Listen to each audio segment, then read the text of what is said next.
walked on the moon. And following the '69 football season, Don Shula moved from Baltimore to Miami, where he opened his first season, losing to the Boston Patriots. But he did reverse the fortunes of the young Miami franchise, winning back-to-back Super Bowls. Last week, Shula began his 20th season in Miami with a heartbreaking last-second loss as Jim Kelly scored for Buffalo with time running out. Today, Miami comes to New England to face former Shula player Raymond Berry, whose Patriots won their opener in the final 2 minutes over the New York Jets.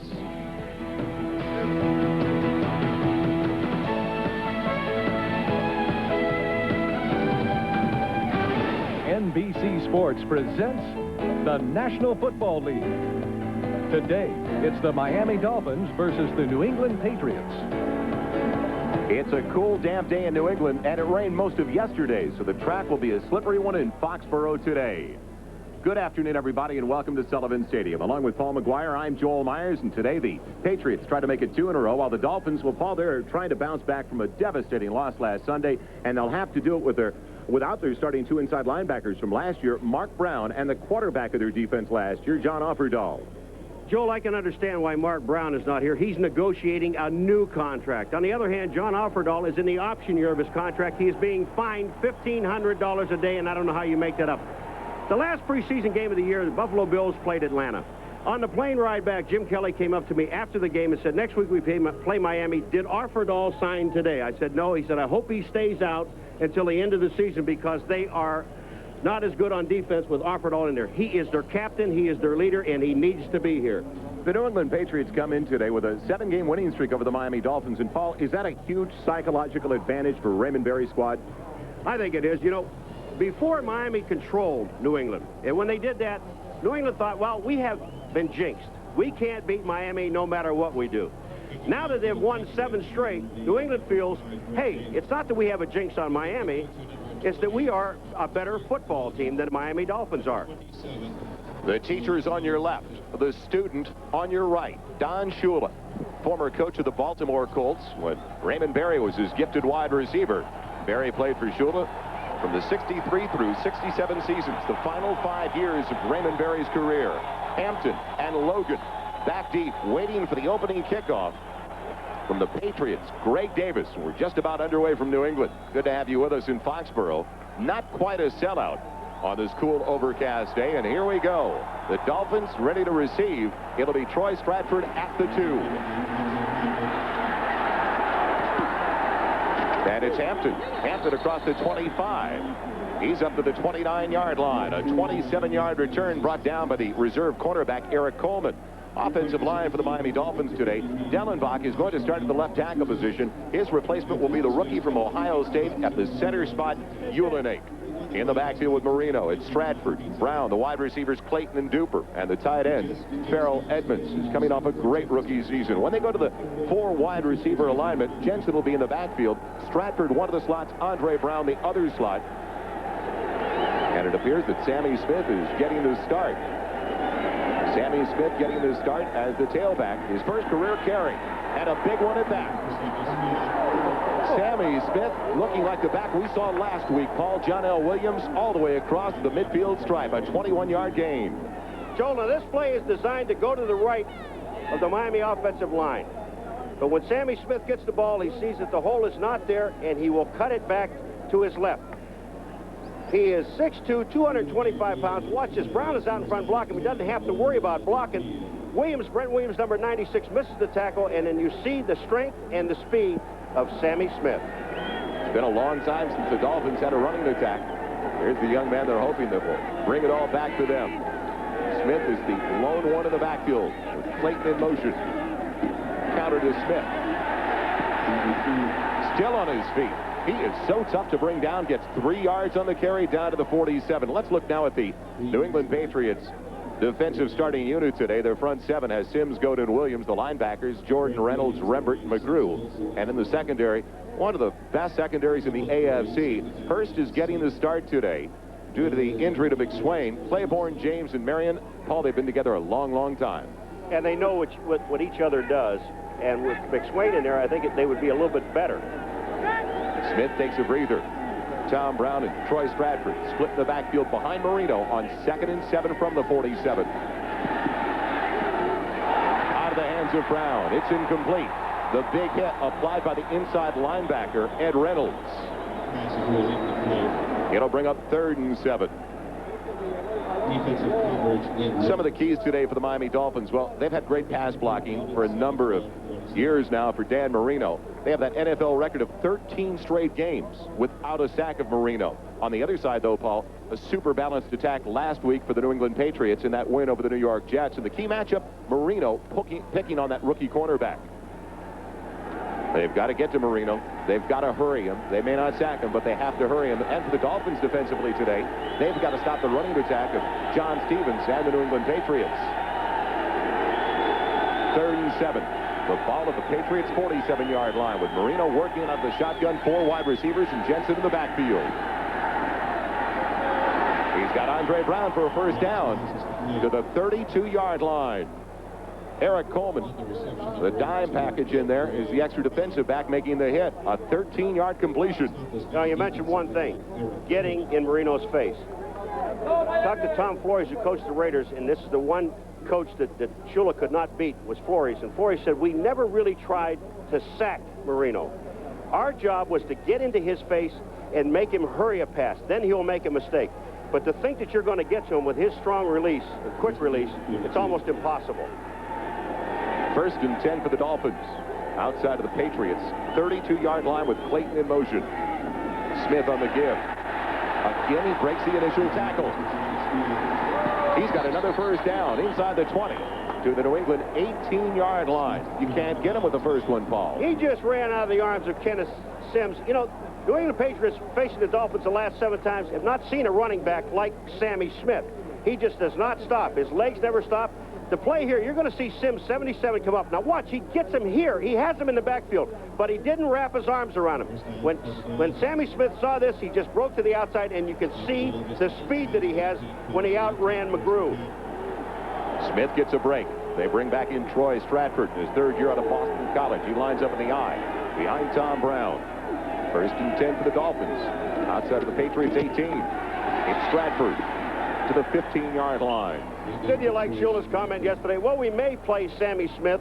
We'd like to get him in a little bit. He seems to retain some of the stuff we gave him in the training camp and before that. He started the ball game for him. He also said to us in our meeting with Don Shula yesterday that if Sammy looked good in the early going, we'd spot him regularly throughout the course of the game. I think this may be a tough day for Troy Stratford trying to get in there regularly. Stratford stays in there now with Tom Brown in the backfield. 2nd and 7 situation, the 15-yard line. Impressive drive for the Dolphins. It started at their own 29-yard line. Off the fingertips of Stratford, incomplete. Johnny Renford, their inside linebacker, providing the coverage, and he may very well be their best linebacker due to the injury to Andre Tippett. Even Andre Tippett, we were sitting there talking to him yesterday, said, this is the guy you want to take a look at, Johnny Renford. And I know that Renford was, you know, in the shadows of Tippett for a long, long time.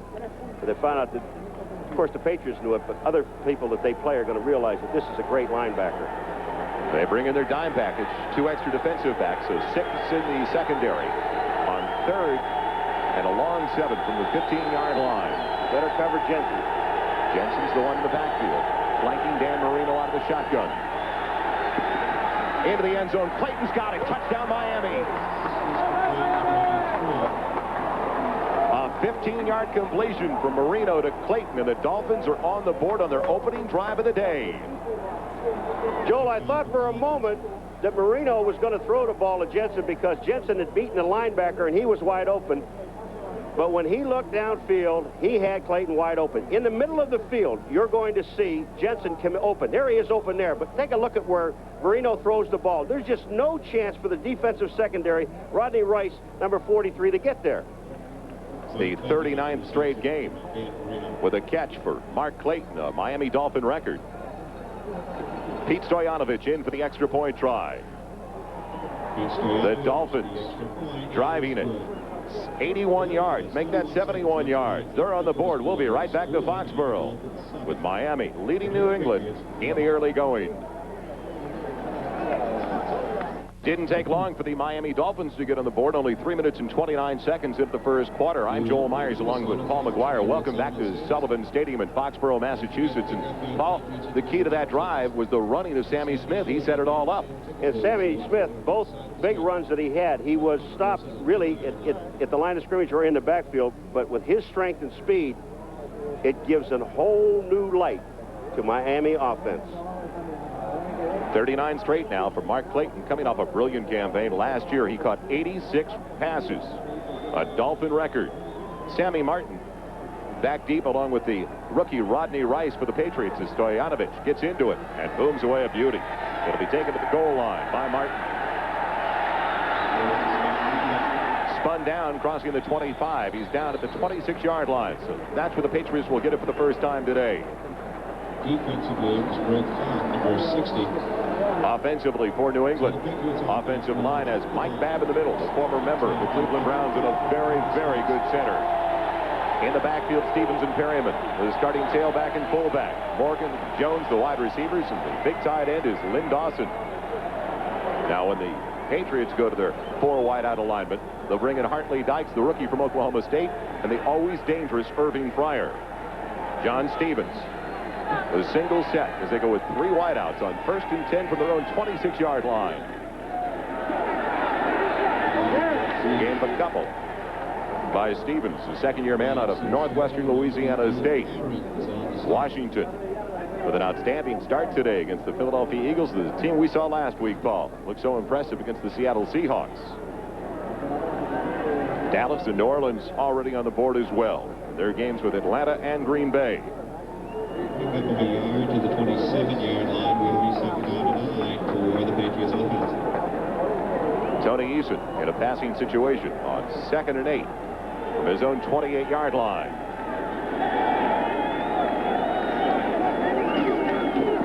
Stevens on the carry. Not much for 29, and that is all.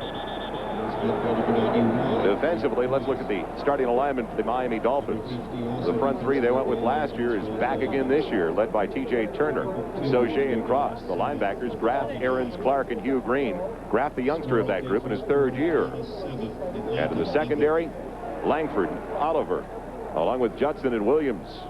And Don Chula told us yesterday, Paul, really impressed with the 2 safeties, the second-year man Williams and the rookie Louis Oliver. And he loves the way they hit you. Dupart, Sievers in the backfield on 3rd and 7. Eason in trouble. He's on his way down. First sack of the day for the Dolphins. Jeff Cross getting the sack for Miami. Eric Kumaro as well in there. Kumaro, second year out of Ohio State. Cross had slowed him down, and Kumaro cleaned up. Yeah. Give credit to the defensive secondary. No place for Tony Eason to throw the ball. All right, Kumaro is there, number 90, and then Cross comes in and finishes him off. I thought for a second that the official was going to call in the grass when Kumaro had him first. Jeff Eagles in to punt it away, a former Hurricane from Miami. Back deep for the Dolphins. They put in Troy Stratford. And now they're going to go with a fake punt. And it's overthrown, and the Dolphins will get it in exceptional field position inside the Patriots' 20-yard line as they were looking for Sammy Martin on the trick play. Sammy Martin was open. I mean, he was wide open on the outside. Eagles, well, we know one thing he can't do, and that's throw. We know he can punt, but he can't throw. Sammy Martin is to the right of your screen. Eagles gets the pass, and this was called all the way. Take a look. Here's Sammy Martin, and he was wide open. There's no question about it. Ernest Gibson wasn't even close. Safe to say the momentum is going in a big direction to the Miami Dolphins right now. 1st and 10 at the New England 20. Sammy Smith in the eye behind Tom Brown with Mark Clayton in motion. Smith on the pitch. Only gets 2 after all is said and done to the 18-yard line. But he sure gives you his money's worth along the way. Johnny Rembert combining for the stop, along with Maurice Hurst. Did you see Brent Williams, number 96? He said, I've got you. No, I don't have it. Didn't even get his hand on him. Don't forget Game Day Magazine. And I think the key for Sammy Smith is this. When he came into camp, even though as late as he did come in, Joel, he was in perfect physical condition and ready to play. Paulie runs like a tailback, and he hits people like a fullback. You got to love him. 2nd and 8 now with the ball at the 18-yard line.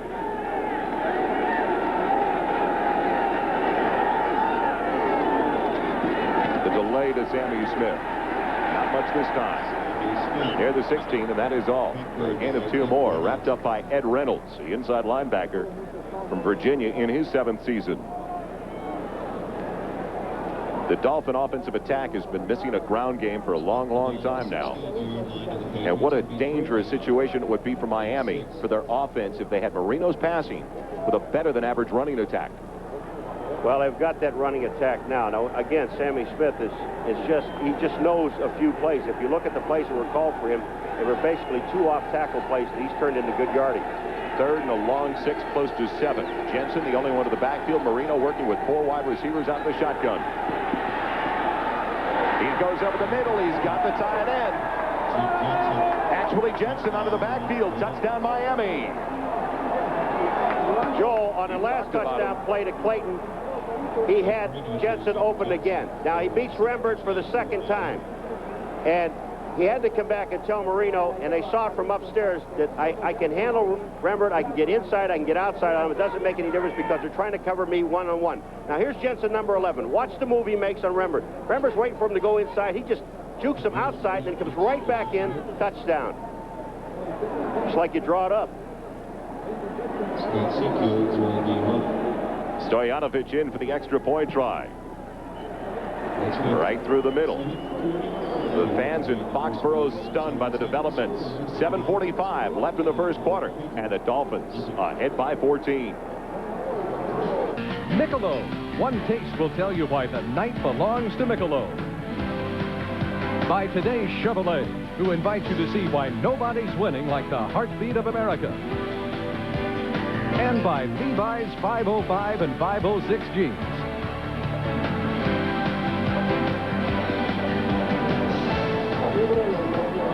A foggy day in New England, but the Dolphins aren't in a fog as Dan Marino with a couple of early touchdown passes. That last one, Paul, to Jim Jensen, the guy who does just about everything, and all of a sudden, after catching the touchdown, he's right back there on the special teams. Jim Jensen has played every skilled position in the Miami offense, and he could probably play lineman if they ask him.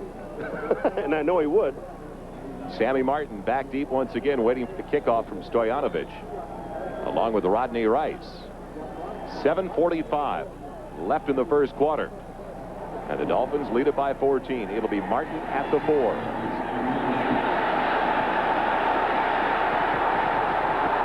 Across the 30, he's driven down near the 35-yard line. Another look at that last score as Jensen beat the linebacker Rembert. They're going to have to give Rembert some help because he's got to cover Jensen all by himself. And when you look in the middle of the screen, right there, it's Rembert one-on-one on Jensen, and the pass is perfect. Dan Marino was out here, Joel, 2 hours and 15 minutes before this game, walking in street clothes up and down this field, and he knows today he can beat New England Patriots. Whether it happens at the end of the game or not, we'll have to wait. He thinks he can. And John Stevens split in the backfield. They switch Dawson the tight end. On 1st and 10 outside of the 34, Stevens. He gets it across the 33 for a gain of a little bit better than 4. The Raiders on a touchdown reception by Mervyn Fernandez lead by 6. Long run by Gerald Riggs helps the Eagles to a 13-0 lead, or rather the Redskins to a 13-0 lead over the Eagles. Troy Aikman with his first career touchdown pass, a 65-yarder to Michael Irvin. And the Saints on a touchdown toss by Bobby Hebert also have the lead. 2nd and 6 with the ball outside of the New England 33. Stevens again. Forget it. Jeff Cross. 2nd year out of the University of Missouri. Right now, Miami is just sitting there waiting on Stevens. I mean, there's just no question about it. Easton and New England Patriots are going to have to put the ball up top. Now, I don't know whether you run a play-action pass. Well, Stevens is going out right now. They're going to bring in their shotgun package. But you've got to throw the ball, play action, run a screen, do something to get that defensive line and linebacker spread out a little bit. They go with Dupart. Eric Sievers, the tight end in the backfield. 3 wide receivers. Flanked out for Tony Eason on 3rd and long. Eason in trouble. Down again. 2nd sack of the day for the Dolphins. It goes to the linebacker, David Fry. You think they wanted just a little bit? They wanted a whole lot. You know, they had Buffalo a week ago with about 4 minutes ago with 11 points ahead and lost the game. But look at the coverage. You want to know what makes great pass defense and makes it easy for the defensive linemen to get to the passers? When you have coverage like this, no place to throw the ball, the defensive linemen better get to the passer. New England ready to punt it away with Jeff Eagles. Troy Stratford, his 3rd year from Boston College, a homecoming of sorts for that young man, waiting back at the Dolphins' 25-yard line. Low snap and bobbled by the punter. He's ad-libbing, and it's another 4th down incompletion by the punter for New England, and the Dolphins will get it back at the 29-yard line. Again, he was trying to go to Sammy Martin, but not by design. There may not be anybody here at halftime if they keep playing like this. Eagles, now this was not designed. He was going to punt. Irving Fryer's over there calming him down. Just say, hey, just look it, relax. Wait a minute, the ball was low. The Eagles are saying, I didn't have a chance at it. But instead of throwing the ball, you should be able to kick on the run. He's got to get the ball out of there. That's twice they've given Miami the ball inside the 30-yard line. And now they go to work again. They didn't plan on Eagles passing today, but he's already 0 for 2. Yeah, bad average. Brown and Stratford split in the backfield on 1st and 10 from the 29. It goes to Duper, and it's a 1st down for the Dolphins inside the 15-yard line. Well, when you have all day to throw the ball, that's different. Here's the punt. Now, look where the snap goes. It goes on the ground. Eagles has to pick it up, and that's what he's mad about. Now, when he's running, he should stop and try to kick the football instead of trying to throw the ball downfield. We know he doesn't have the arm. We're waiting to see if he has the leg. Been a tough day for the special teams for the New England Patriots. 1st and 10 for the Dolphins. Excuse me, Marino's waiting for a call. But Marino has all the time in the world. They had 3 men actually covering Duper that time, and he waited until Duper split the zone, got open, and then hit him with the ball. Sammy Smith is inserted into the lineup once again, along with Tom Brown in the backfield. It's Brown, the fullback. Plugs his way inside the 15, close to the 13-yard line. He's hit by Ed Reynolds. They're saying he was already down. The Patriots were looking for a fumble. Joel, Sammy Smith, not only can he run, but he took Raymond Claiborne off the field with a block. Play to the 14-yard line for the Patriots. It'll be 2nd down and 9 for Miami. Call it 2nd and 9 now for Miami. All right, here's the play, and Brown goes, he sees that there's no room on the outside, so he cuts back up to the inside. Ed Reynolds is there to make the stop.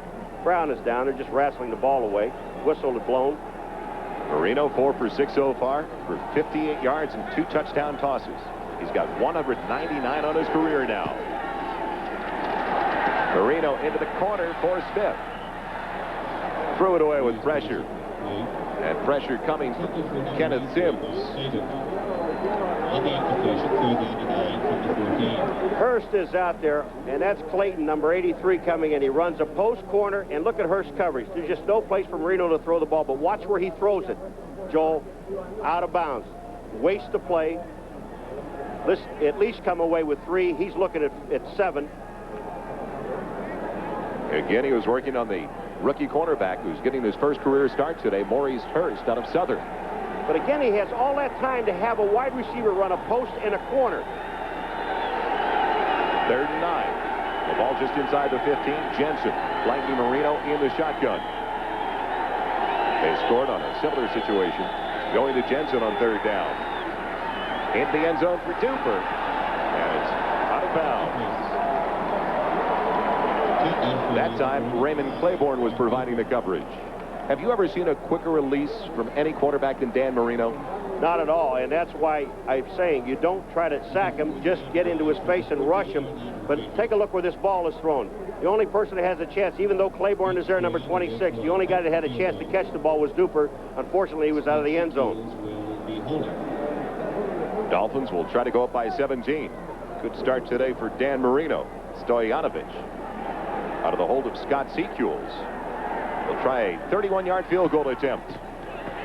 He was 1 for 1 last week, making 2 for 2 on the season now. A 31-yard field goal for Stoyanovich, and the Dolphins lead the Patriots by 17.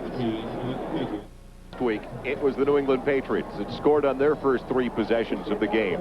They had a 21-0 halftime lead over the New York Jets in their season-opening victory. The tables are turned now, though, in Foxborough.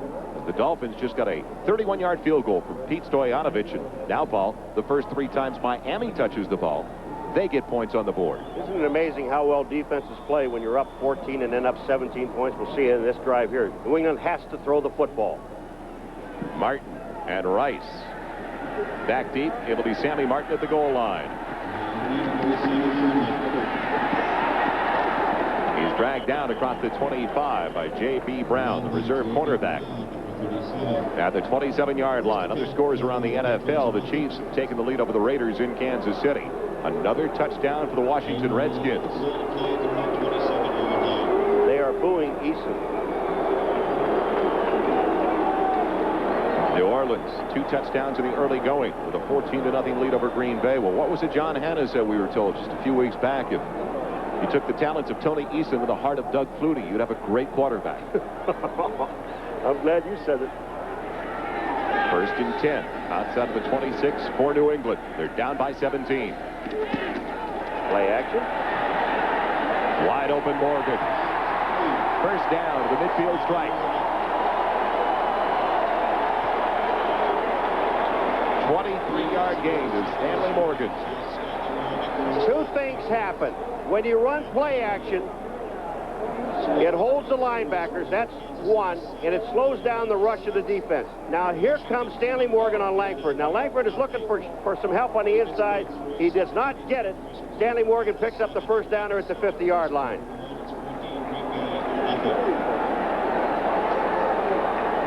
Morgan has done it for so long and so well. In his 13th year out of Tennessee. 1st and 10 for New England. That's Robert Perryman. Gain of about 4, close to the 46-yard line of Miami. The first time the Patriots have had the ball in Dolphin territory. But I still think they've got to get really, it's a long way to go. There's 2:48 and counting in the first quarter, and there are 3 more quarters to go. But they've got to make something happen on this series of downs, whether it's a field goal or a touchdown. And I think by doing that, it's going to be play-action passes and look to the outside. Eric Severs comes in.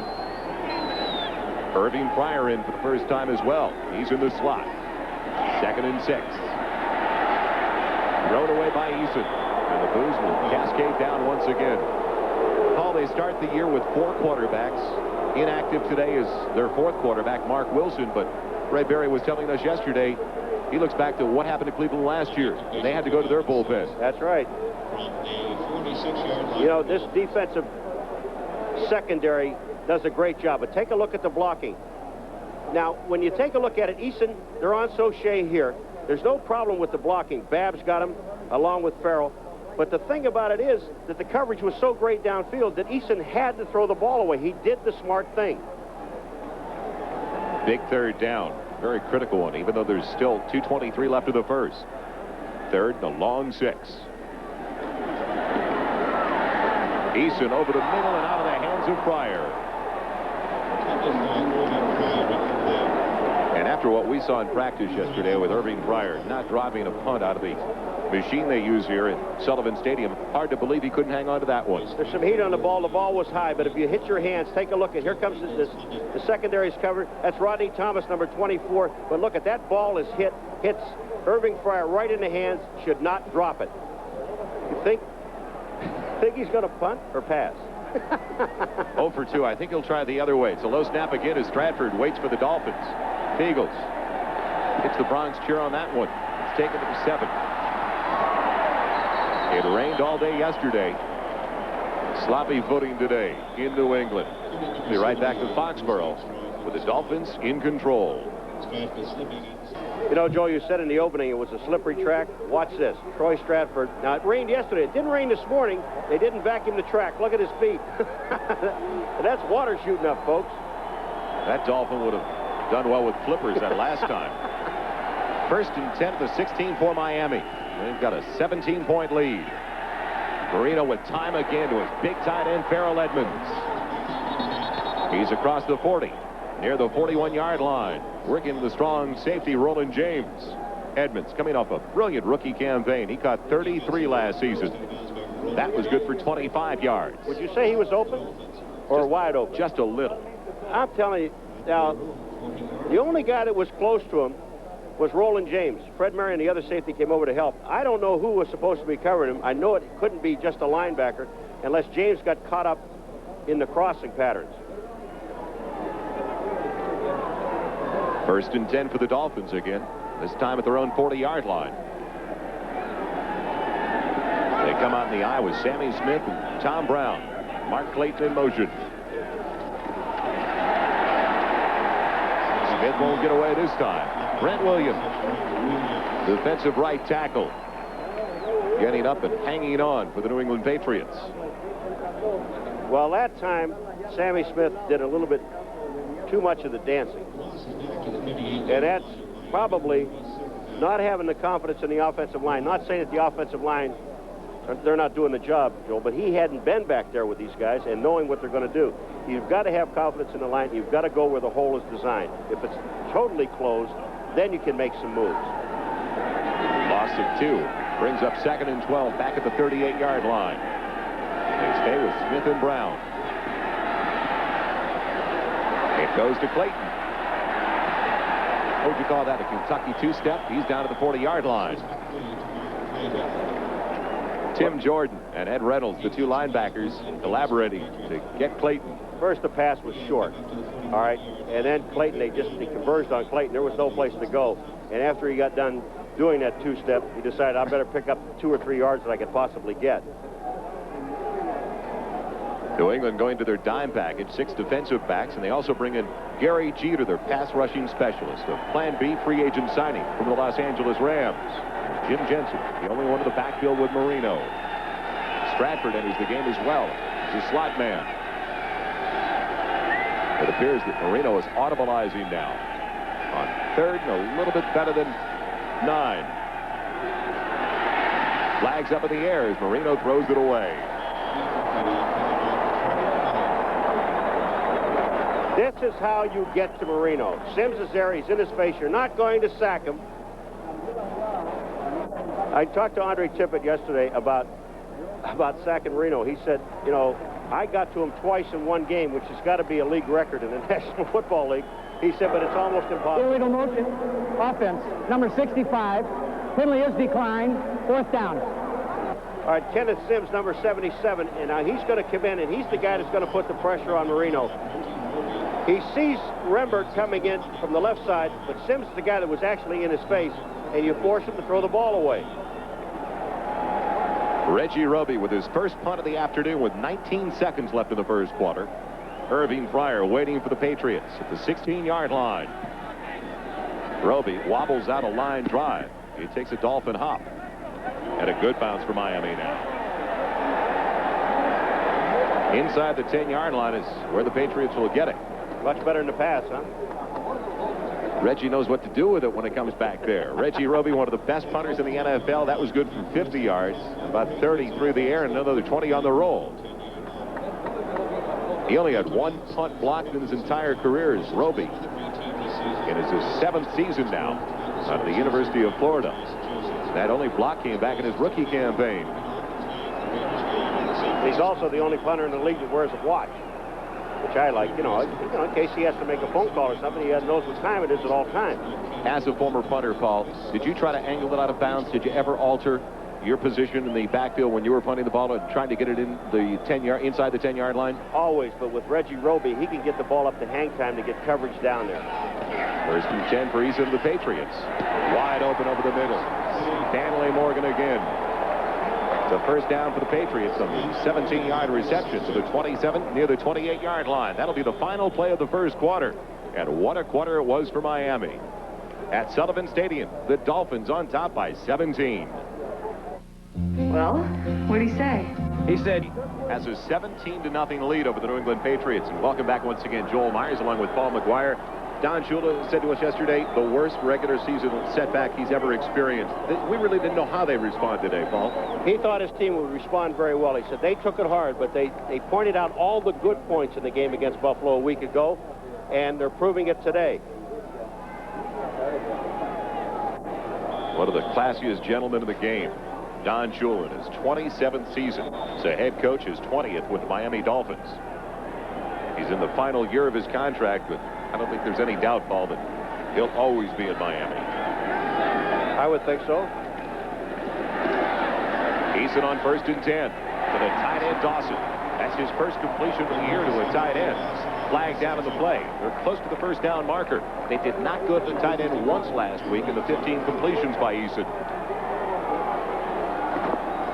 Raiders regaining the advantage over Kansas City. Eagles finally on the board at RFK in Washington. Pass interference, offense, number 87, 10-yard penalty, replay the down, first down. Not a lot going right so far for the New England Patriots as they call Dawson on the push-off. Dawson went downfield, and you can't push up. And Eason, you think it's been just standing back there throwing the ball. Watch this, even after you throw, watch what happens. And he just gets nailed underneath. Can't stand around, pal. Not in this game. Got to hit and run. Move.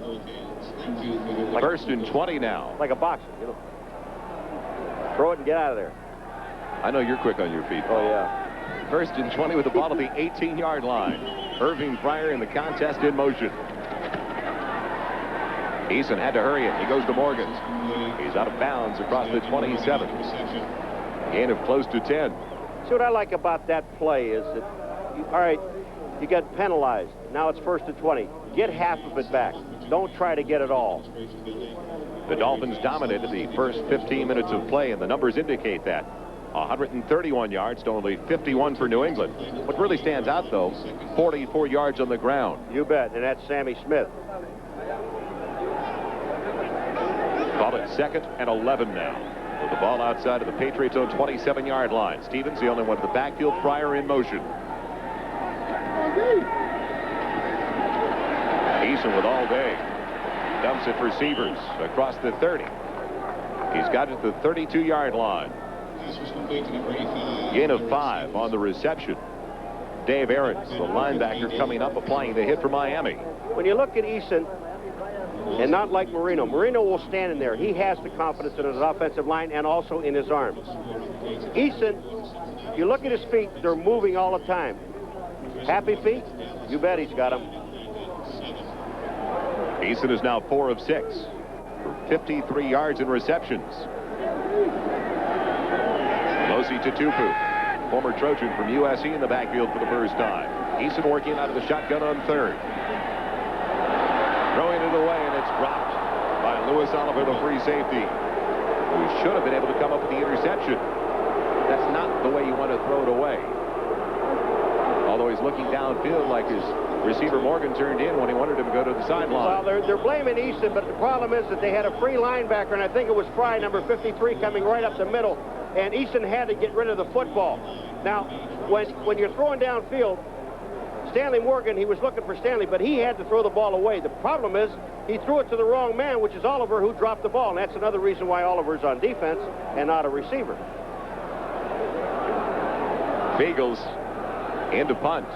He's been on the field 3 times today. Unfortunately for the Patriots, he's thrown the ball twice. This will be his second punt of the afternoon with flags up in the air. Stratford waits for the high spiral. He's got it at the 28-yard line. This is a free run because New England was moving. They were in motion. He's out of bounds at the 35-yard line. And they'll refuse this penalty because they have the ball at the 35. I don't think they'll make him kick again. Of course, with Jeff Fiegels, it's excitement when he kicks or he gets back there so far into this game. And Raymond Berry, he's not very happy. What next is the look on his face? Well, there was motion. Illegal motion. Offense. Penalty is declined. First down. Time into the field. When we come back, the Dolphins will have it 1st and 10 at their own 35-yard line. 17-0. There's a lot of frustration. Watch Mosi Tatupu at the end of this play, number 30. Here comes the elbow. Well, actually, he's in there trying to get the ball, but let's give him a little cheap shot while we're there, huh? 1st and 10 for the Dolphins, their own 35-yard line. They set up the screen to the tight end, Edmonds.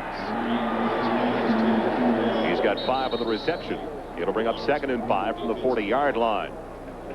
Hall of Fame coach Don Shula has only suffered one setback following an opening day loss, but that one setback last year with essentially the same personnel. I was here when it happened, and it wasn't pretty. They've lost 7 straight to the New England Patriots, and the last time these two teams got together, Paul, it was last November at Joe Robbie, a 6-3 win for the New England Patriots. And how many times do you hold Dan Marino to only 3 points? Well, not today, obviously. 17-point lead. Stratford and Brown split in the backfield on 2nd and 5 from the 40. Marino with time. Flags out on the play, and it's dropped by Stratford. And where the flag was thrown, you'd have to think it's a holding call. I think they had holding. It's either going to be on Ulinek or Galbraith, number 62. There is no foul on the play. 3rd down. Well, Rembert is trying to cover Stratford, and Troy Stratford is wide open, and he might still be running. And here it comes. Look at Rembert. Stratford just goes back to the inside. Rembert's overcommitting himself. He's got to get himself squared up the field. But you can see Troy Stratford there. There's just nobody in front of him if he catches the ball. How about coming back with the same play, but to Jensen this time?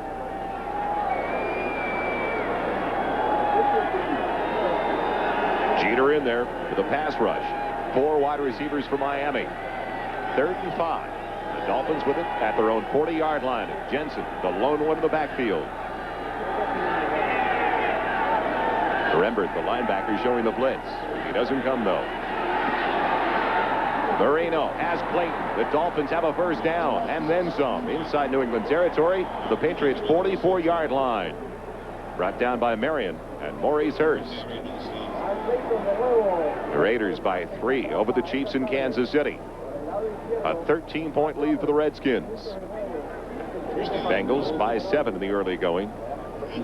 Dallas with a couple of touchdowns, trying to bounce back from that loss to New Orleans last Sunday. And New Orleans on their way once again.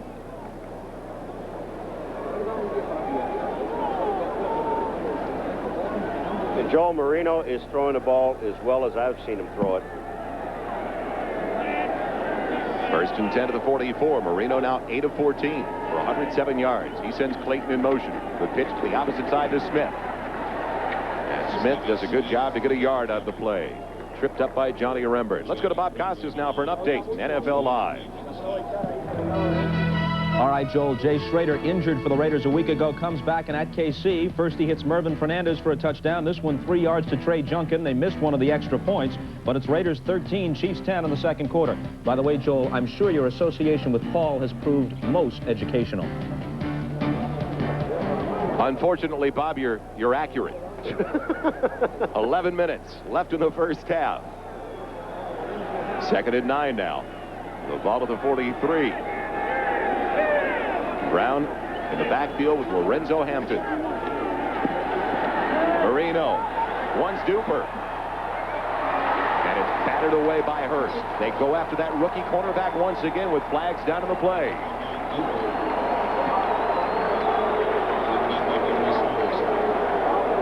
They may have a roughing the passer call. Looked like the nose tackle got in there a little bit late. Tim Goad.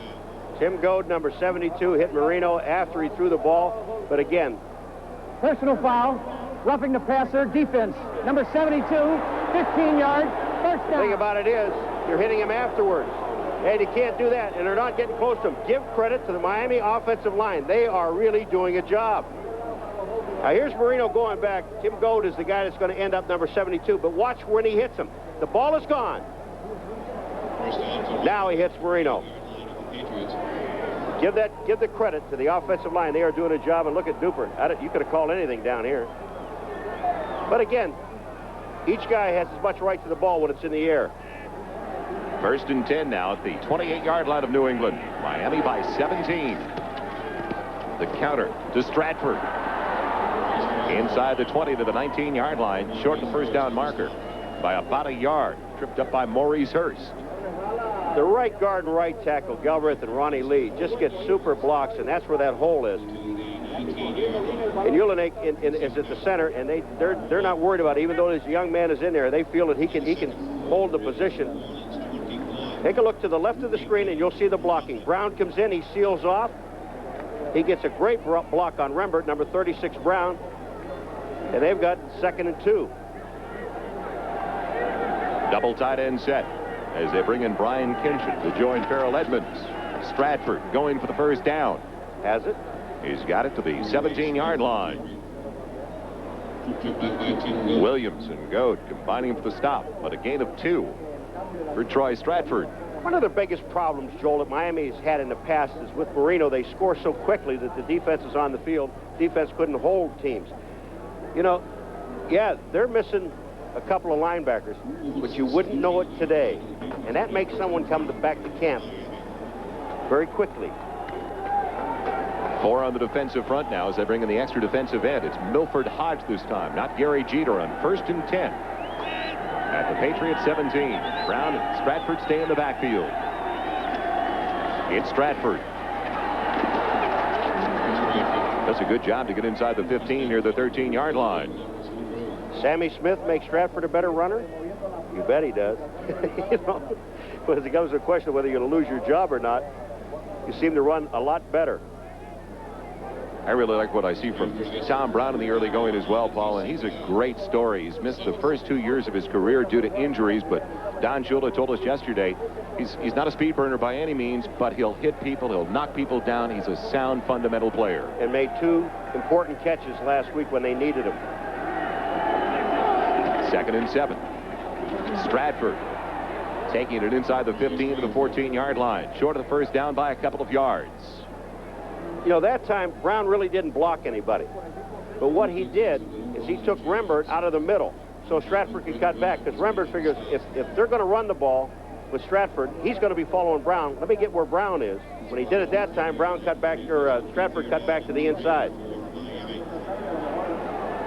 Patriots bring in an extra defensive back. Let's take another look. All right, take a look at, here comes Brown here. But see, when he goes there, everybody follows him. Stratford cuts back to the inside.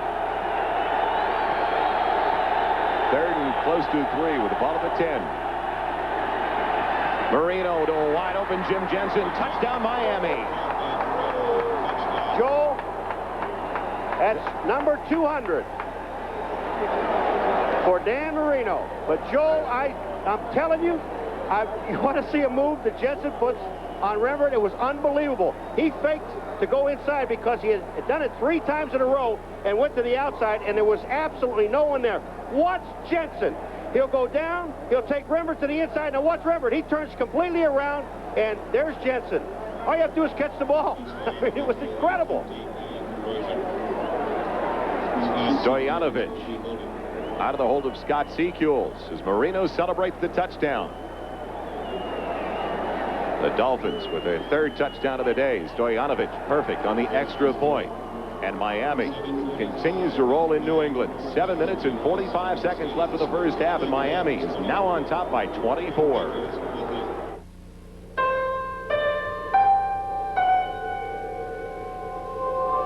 Lately, by First Brands Corporation, makers of Prestone Advanced Formula Antifreeze. And by Anheuser-Busch, we brew our fine quality beers to be enjoyed responsibly. Remember, know when to say when.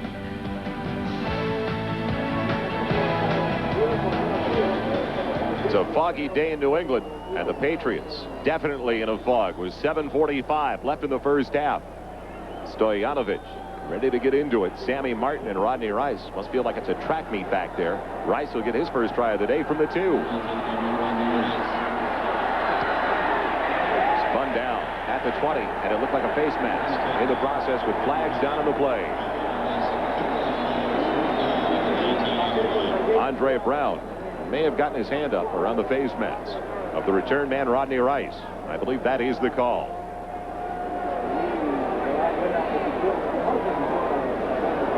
Personal foul, face mask, number 88 on the kicking team, 15 yards, first down.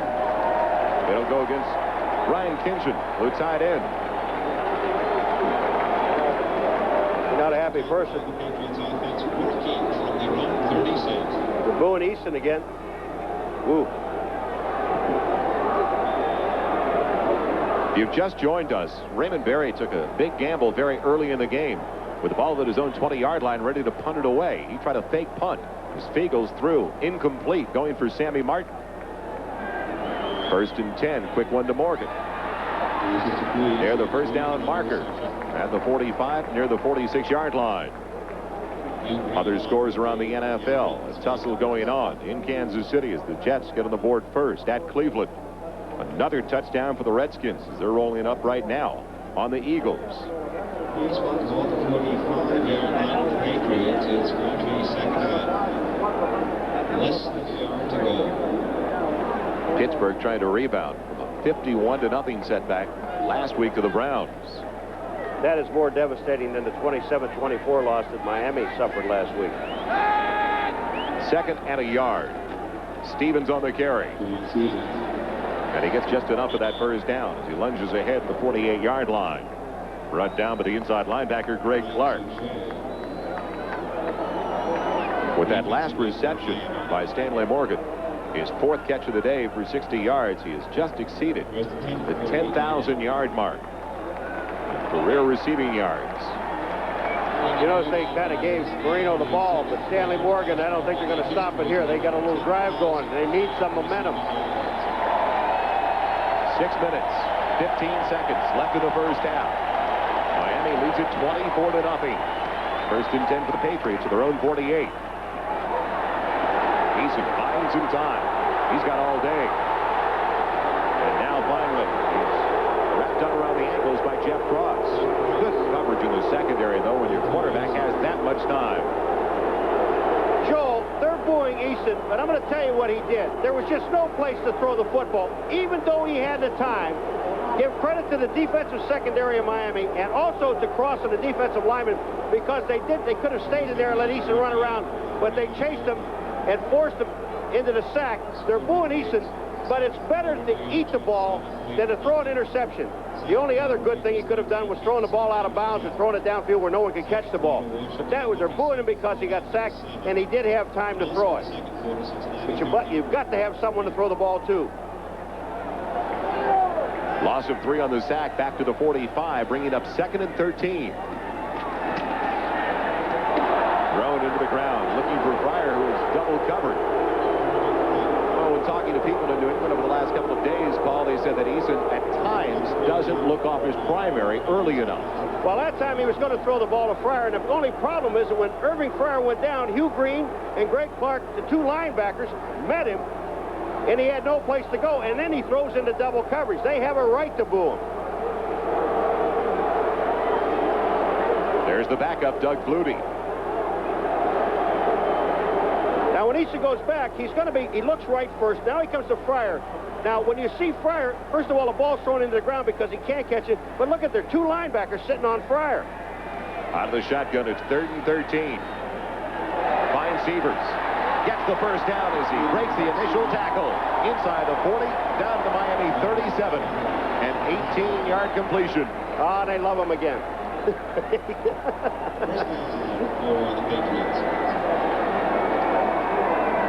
Eric Severs, who played for so long with the San Diego Chargers, last year with the Los Angeles Rams, his first year with the Patriots as a Plan B free agent signing.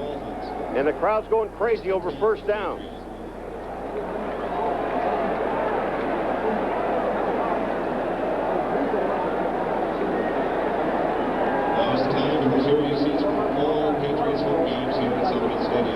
Tom Olivadotti, the defensive coach, why couldn't he do this last week in Miami? But they did a great job last week. I think he's turned this defense around. 1st and 10 from the Dolphin 37. And Eason. That's a fumble. Has to go off his own man. You thought it was a lateral, Paul. You thought it would have been a fumble. But it looked like it was deflected possibly by one of the Dolphins as well. No, Hugh Green is out there. What happened is Eason was trying to pull the ball down. And when he's pulling the ball down, that's not a throw. That's a fumble. And they should take a look at it. All right, Hugh Green is chasing him now. See, he went to pull the ball down. The official gave him the benefit of the doubt.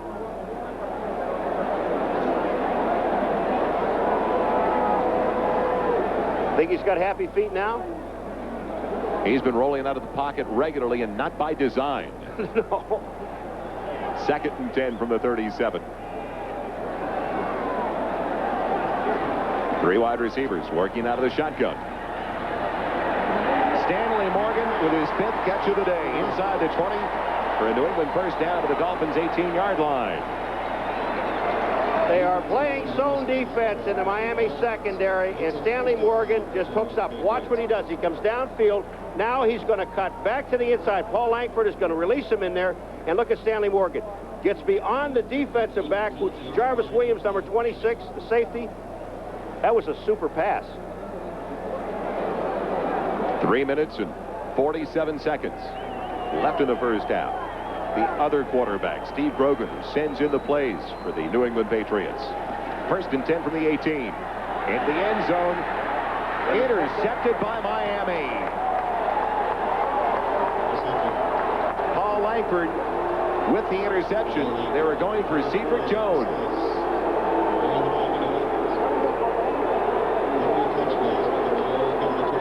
Dolphins will have it at their own 20 when we return to Foxborough.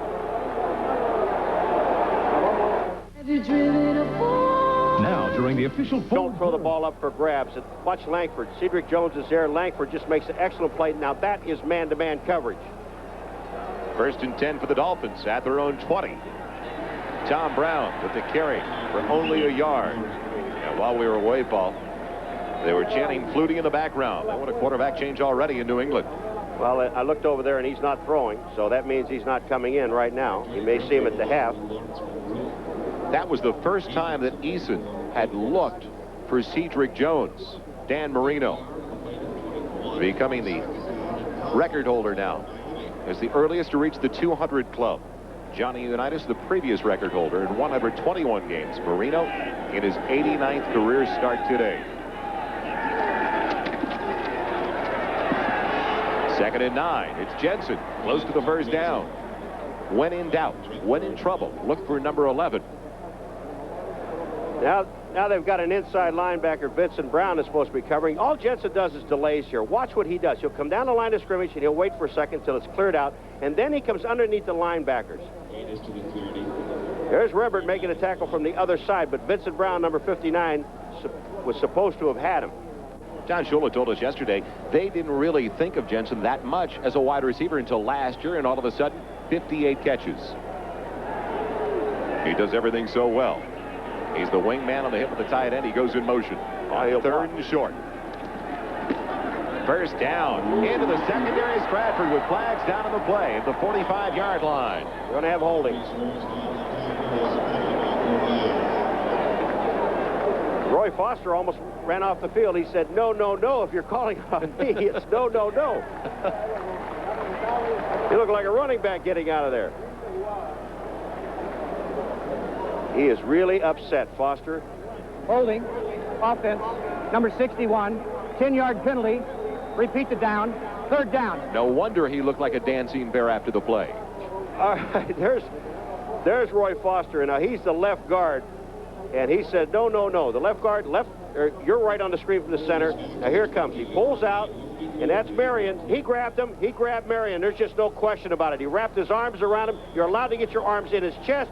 He did not do that, and it was a good call by the official. We have reached the 2-minute warning at Sullivan Stadium. It's been all Miami so far. Joel Myers along with Paul McGuire updating some of the other scores. The Eagles starting to make a comeback against the Redskins, still in the first half of play at RFK. Bengals starting to pull away from the Steelers. Dallas with a 4-point advantage. And Green Bay gets on the board against New Orleans. Well, as we return with 2 minutes left of the first half, it'll be third and a little bit better than 10. The all-purpose back, Jensen, lining up with Marino. So work out of the shotgun. Stratford will go in the slot. Marino 10 for 16 so far, 126 yards and 3 touchdown passes. He's got 200 on his career now. It's over to Duper, and it's a first down for Miami. Pulled it off in front of Raymond Claiborne. 300th career catch for Mark Duper on that reception. At halftime, we'll go to Bob Costas. And at halftime, we'll go to Bob Costas and O.J. Simpson with all the scores and highlights from around the NFL. And a feature on Boomer and the Three Bears. Hampton, Van Horn, and Anderson. Ta-da, ta-da-da, Spence. First and 10 for the Dolphins. Jensen again for another first down. Flags down on the play. And that flag very late towards the end of the play. The surprise package, Jim Jensen. Now, I don't know if this one was on Dullenbeck or not, number 65, but it looked at, but that flag was so late. It's like before practice, Marino was throwing to Jensen. Same thing. Offense, number 65, 10-yard penalty, repeat the down, first down. Dellenbach is starting today. He's usually the Dolphins starting center, but today he's over at the left tackle position. I call him Dellenbeck, but I'm sorry. Dellenbach is right. All right, number 62, Dellenbach, or 65, excuse me, and he is holding. But there's Jensen again. Go right back to him. Why not? Well, of course you can't now. He's not in the game. First and 20 now for the Dolphins outside of their own 22-yard line. Brown and Stratford in the backfield. Tight end Farrell Edmonds wide open. He won't go down. Finally does near midfield. The strong safety finally bringing down Farrell Edmonds, Roland James, but not before. A gain of 28 yards. And one thing that really stood out with Farrell Edmonds was his average last year. A 17-yard average for a tight end says a lot. You don't normally see it that high. Well, you can see why it's working, because on that last play, no one was covering Farrell Edmonds. And I like Tom Brown, number 36, the fullback, getting downfield. He didn't get a block. All he did was get in the way of people so that Farrell Edmonds could pick up more yardage. Now, they caught Roy Foster holding a couple of plays ago. And here's Foster, number 61 again. Now, is he holding again? Well, see, they will allow you to get your arm out and slide, but he's holding at that point. You can't get your arm around the defensive man, and that was Brent Williams, number 96. They figure, well, if they caught me once, they're not going to look at me for a while. Let's remind everybody the Patriots missing 3 defensive starters, 3 integral parts of their defensive unit all year long. Garen Veras, the lineman, Andre Tippett, the linebacker, and Ronnie Lepet, the cornerback, are all out for the year on injured reserve. And they dedicated this game to them today. Jensen's in. First and 10 at the 50. Marino has completed his last 5 straight. There's a minute and 29 seconds left in the first half with Miami leading by 24. Jensen, the only one in the backfield. Marino with plenty of time, looking for Clayton, and it's intercepted. Roland James. James out of bounds across the 45 with flags down to the play at the New England 46-yard line.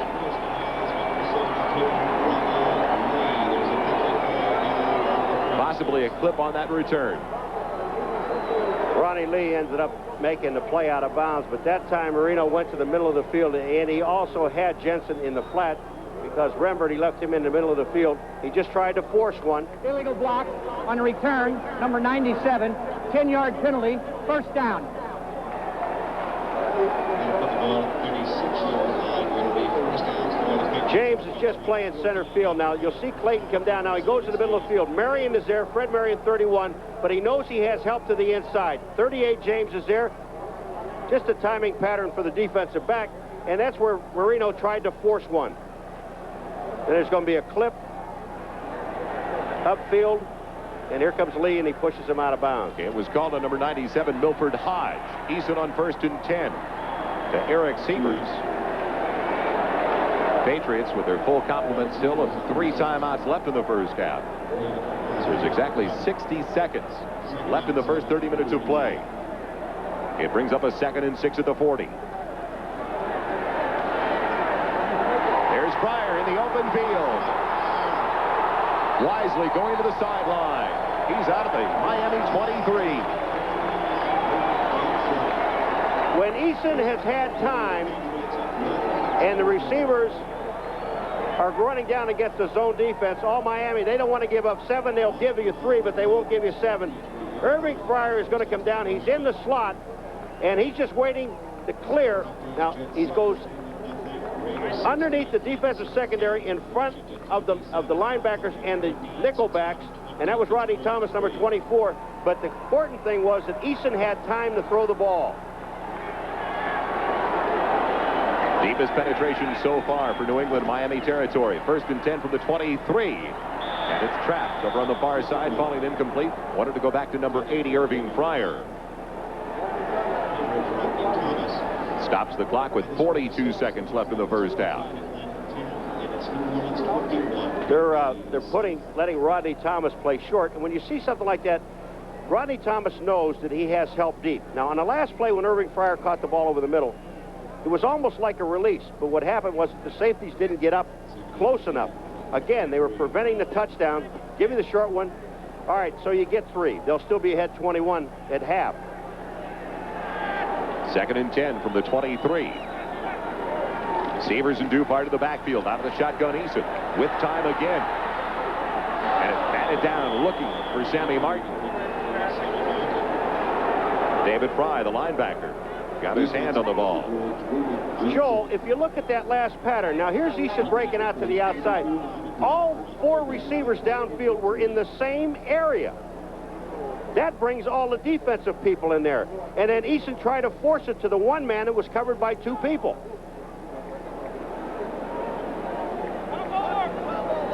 Made it easy for the Dolphins' defensive secondary.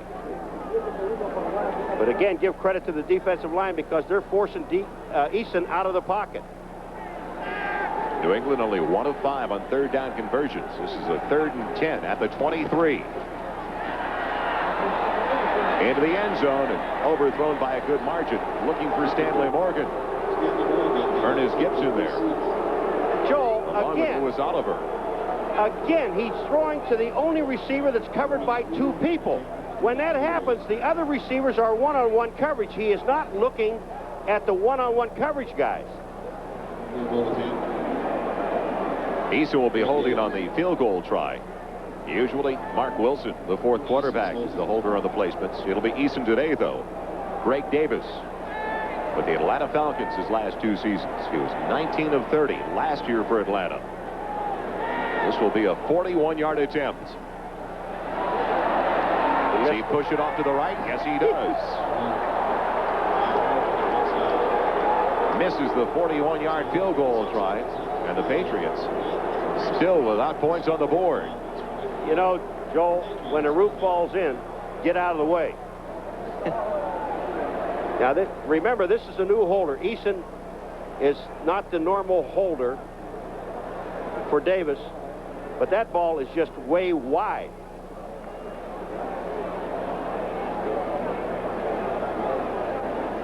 All right, now here's what I was talking about before. Take a look at the pass coverages here. Now here you've got one-on-one coverage on the outside. Now that's Jones, and that's Martin, and that's Irving. Now let's take a look at the other side of the field. Excuse me. That was Martin and Irving. Now here comes Stanley Morgan, the only man that's double covered downfield. Now why would you want to throw the ball to him? Dan Marino takes a snap on the 1st and 10 play from the 23, puts a knee down. That'll be the the final play of the first half. A very forgettable one for the New England Patriots and their fans. Well, they say here in New England, getting out of the stadium, there's a traffic problem. If this keeps up, it'll be easy to get to the airport. They're screaming for Flutie. They have been since midway through the first half of play. So the Miami Dolphins halfway there, trying to snap a 7-game losing streak to the New England Patriots. And the Dolphins dictated the tempo very early, Paul, with a balanced attack. Defense, and they're playing extremely well. They've got Eason totally confused. It's halftime in Foxborough. The Dolphins are in the driver's seat.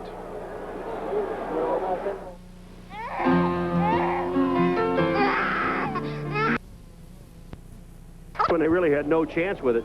You know, just when things go bad, they go totally bad.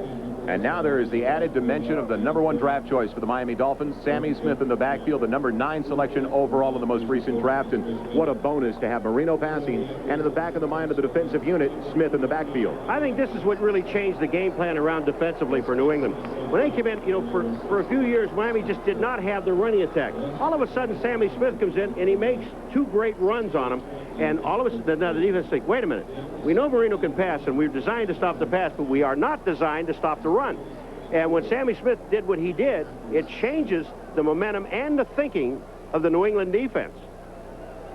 Looking now at the halftime numbers, Dolphins with 13 first downs, a total of 237 yards of offense to only 154 for the New England Patriots. And the one stat that jumps out at you, Paul, is the rushing yardage for the New England Patriots. Only 13 over the first 30 minutes of play. And granted, they had to go away from the running game in the second quarter, but still, John Stevens carried it for better than 1,100 yards last year. The rookie running back who was the NFL's Rookie of the Year last season. He is taken out of the game completely now.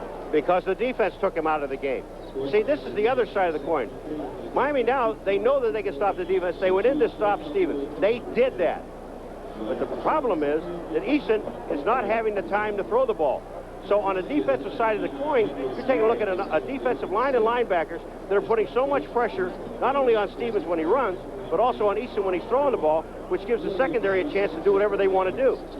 They call it the decision here in New England, and it was the decision over the final 2 games of last year by Raymond Berry to switch back to Tony Eason after Doug Flutie in the stretch run had won 5 out of 6 games leading the Patriots, and everybody thought New England was going to make it back to the playoffs. They've missed it 2 straight years now as Eason split in those final 2 games, and they still talk about it because they'd like to see Doug Flutie back as the quarterback. The fans would like to see Flutie back, but you're not going to influence Raymond Berry. He's going to do things his way. That's his job. He's the coach. He's going to make the decisions. And the decision to throw on that first punt was his decision. He will take the blame for it. Doug Flutie, just like Tony Eason, warming up on the sideline for the start of the second half, and a number of milestones reached by Dan Marino and Stanley Morgan as well in the first 30 minutes of play.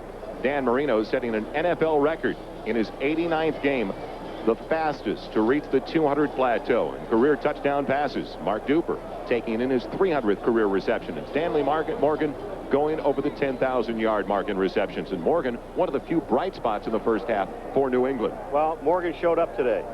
So some of the other people have not.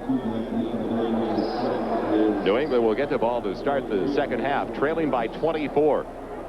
Rodney Rice and Sammy Martin. That pair back there once again, waiting for the kickoff from Pete Stoyanovich. Basically won the place kicking job for Miami this year by default due to the injury to Fuad Reves. Out of bounds. Option New England, rather. They can take it now at the 35. You'd have to think that's the direction they'll go in. And they will. They'll take it 1st and 10 at their own 35-yard line. A reminder to our viewers, we'll be selecting the Budweiser most valuable player of today's game at the conclusion of the contest.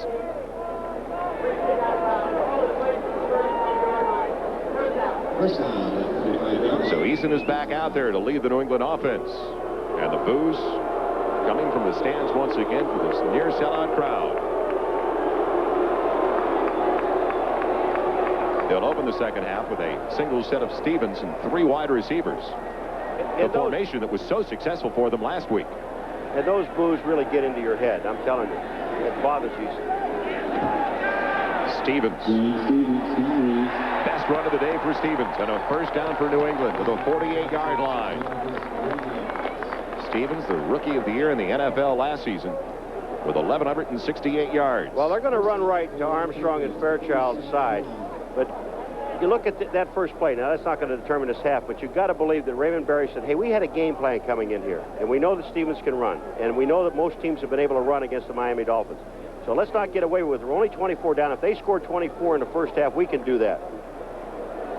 Miami had 17 in the first half, 7 in the second, or 17 in the first quarter, 7 in the second quarter, as Pryor goes in motion on 1st and 10.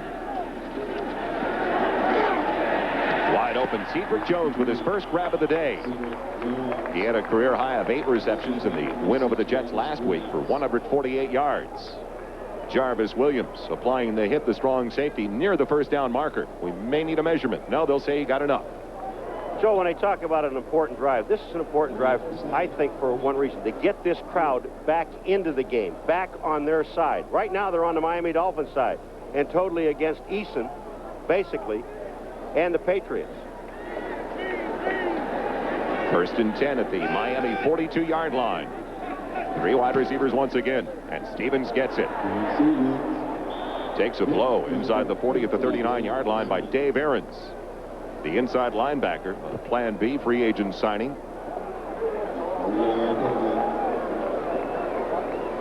Stevens, the first-round pick last year. Aarons has played for a number of teams now. He's with the St. Louis Cardinals. Also played with the Colts and the Lions before coming over to Miami. And he's in that inside spot that would normally be occupied by either Offerdahl or Mark Brown. 2nd and 7 at the 39. Quick toss to Morgan. He's got the first down to the 30.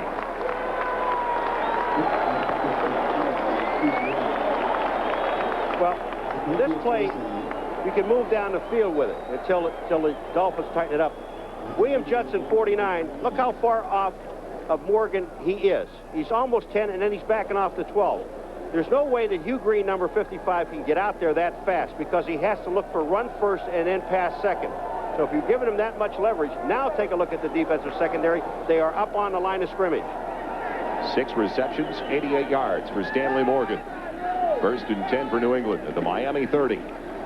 Stevens on the give. Cracks it inside the 27, near the 26 for a gain of 4. Brought down by Brian Sauché, the nose tackle. Brian Sauché, all he does is just slide down the line of scrimmage. His job, he knows that he can't get Stevens on the outside, but his job is cut back. If Stevens cuts back, Sauché is there. Watch him. Here he comes down the line of scrimmage. Babb is the center. Now watch what Sauché does. He gets rid of Babb. Bang. He's in the hole. It is a 2-yard gain, but he did his job. Reggie Dupart giving John Stevens a rest in the backfield as the single set. 2nd and 7 from the 27. Eason out of the reach of Stanley Morgan with flags down to the play.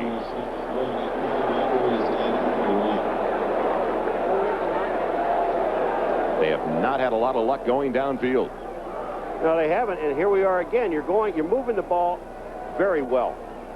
Very well. They got a face mask call, but they're moving the ball very well and now try to go for the home run. Why do that? Take what they're giving you.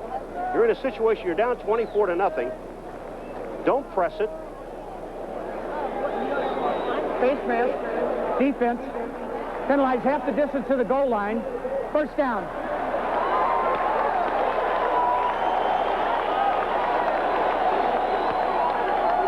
Dave Aarons on the call. The inside linebacker. Well, I don't know. They didn't give a number. Aarons is waving his hands to get a defensive call. I don't think he's going to take credit. If they didn't name a number, Aarons is not about to say, okay, I did it. 1st and 10 all the way down to the 14-yard line. Dupart stays in the backfield. For Morgan, an overthrown by Eason. Morgan definitely had a cushion on that side, but they look like they rushed that play from the outset. He rushed it. Now he's a right-handed passer throwing to the right-hand side, and he didn't set himself. He just wanted to flip it out. It's easier for him to flip it to his left because he's already got that automatic turn. Now back to the right, he overthrew Stanley Morgan on the outside. Now the cornerman are just playing so deep. As soon as they read it, it's an automatic call. It's an audible. They're going with the receiver. The receiver reads it. The quarterback, Eason, reads it. Langford that time was way off. Now they're up. Perriman joins Stevens as the fullback in the backfield on 2nd and 10 from the 14. It's the up man, Perriman. He is nailed by the other inside linebacker, Greg Clark, reacting very quickly to the play. He was a reserve with the Bears last year, another Plan B free agent signing, and about 90% of the Plan B signings for the Dolphins were the defensive side of the line. And I guarantee you, with the play of Aarons and Clark, it gets Brown and Offerdahl back into camp. Or back in, now it's not camp anymore, it's the season. Critical 3rd down. First drive of the second half of the Patriots. Started at their own 35-yard line. Now they've got it 3rd and close to 7. Solving a long 6 with a dime package in there. Jones wanted it. It was tipped away at the last second by Jarvis Williams. Great timing in the play, but the strong safety. Jarvis Williams, he does not have a man. He is playing center field, and all he did was read Eason's eyes. And Jarvis Williams read it perfectly and almost had the interception.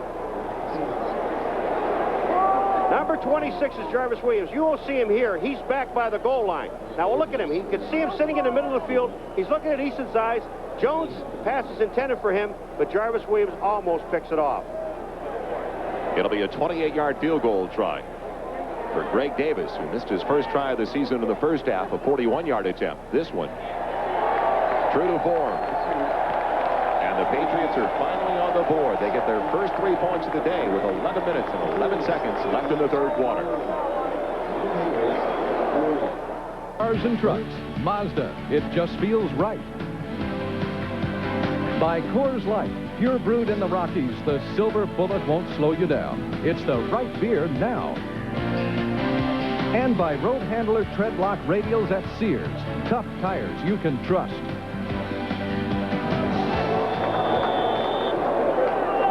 On an overcast day in Foxborough, we welcome you back to Sullivan Stadium. Joel Myers along with Paul McGuire. The Dolphins lead it by 21. They're ready to get the ball back. Hampton and Mark Logan.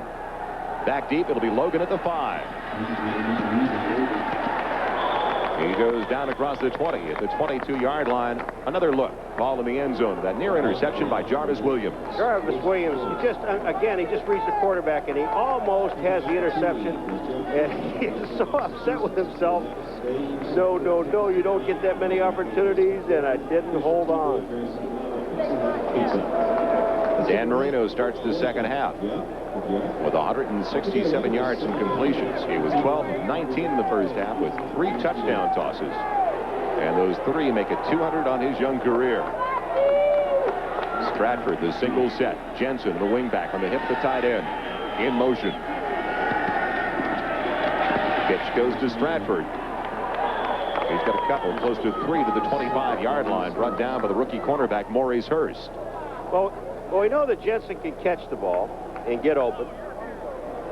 But he's also, as the wingman, he'll come in motion. And we'll see if Jensen can block. Here he comes.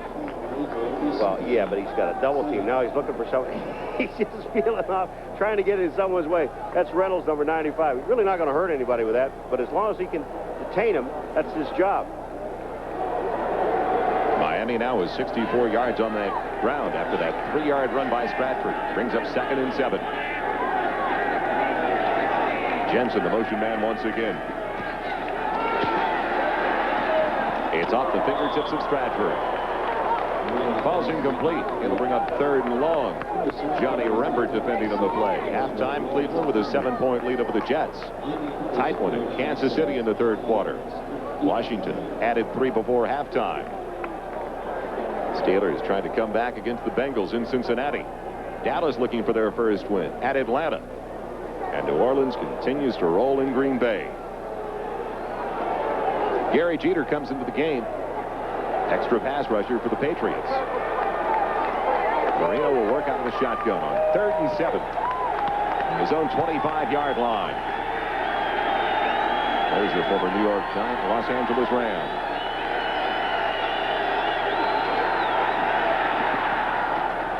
It's Mark Clayton for the first down. Spun down, crossing the 35, near the 37. Rodney Rice combining with Fred Marion on the stop. A gain of 12. Again, New England trying to get a pass rush on him and, you know, trying to just get into his face. But with the quick release of Marino and knowing where these receivers are going to be, and that's the way it's designed, all of a sudden we're going to have Brown back in the game again. They go back to their basic offense again. But Marino is just so quick with the ball, knows where the players are going to be, knows where the openings are. Very smart, heady quarterback. Lorenzo Hampton comes into the game along with Tom Brown. They're in the backfield on 1st and 10 for the Dolphins near their own 37-yard line. Good protection again for Marino. In and out of the hands of Andre Brown, or Tom Brown rather. And a flag down to the play. Roland James coming up the back of the receiver. Did he make contact early? That's the question, Joel. I mean, it looked like a good play from the fan standpoint, but Roland James is not complaining about it. Defense, number 38, first down. You cannot make contact with the receiver before the ball gets there. All right, here it comes. Now, see the left arm behind his back, and then we also lose an official on the play. He goes down, but he wasn't the man that threw the flag. He couldn't see it. But James, you can't grab the guy from behind, and you notice that James did not complain at all.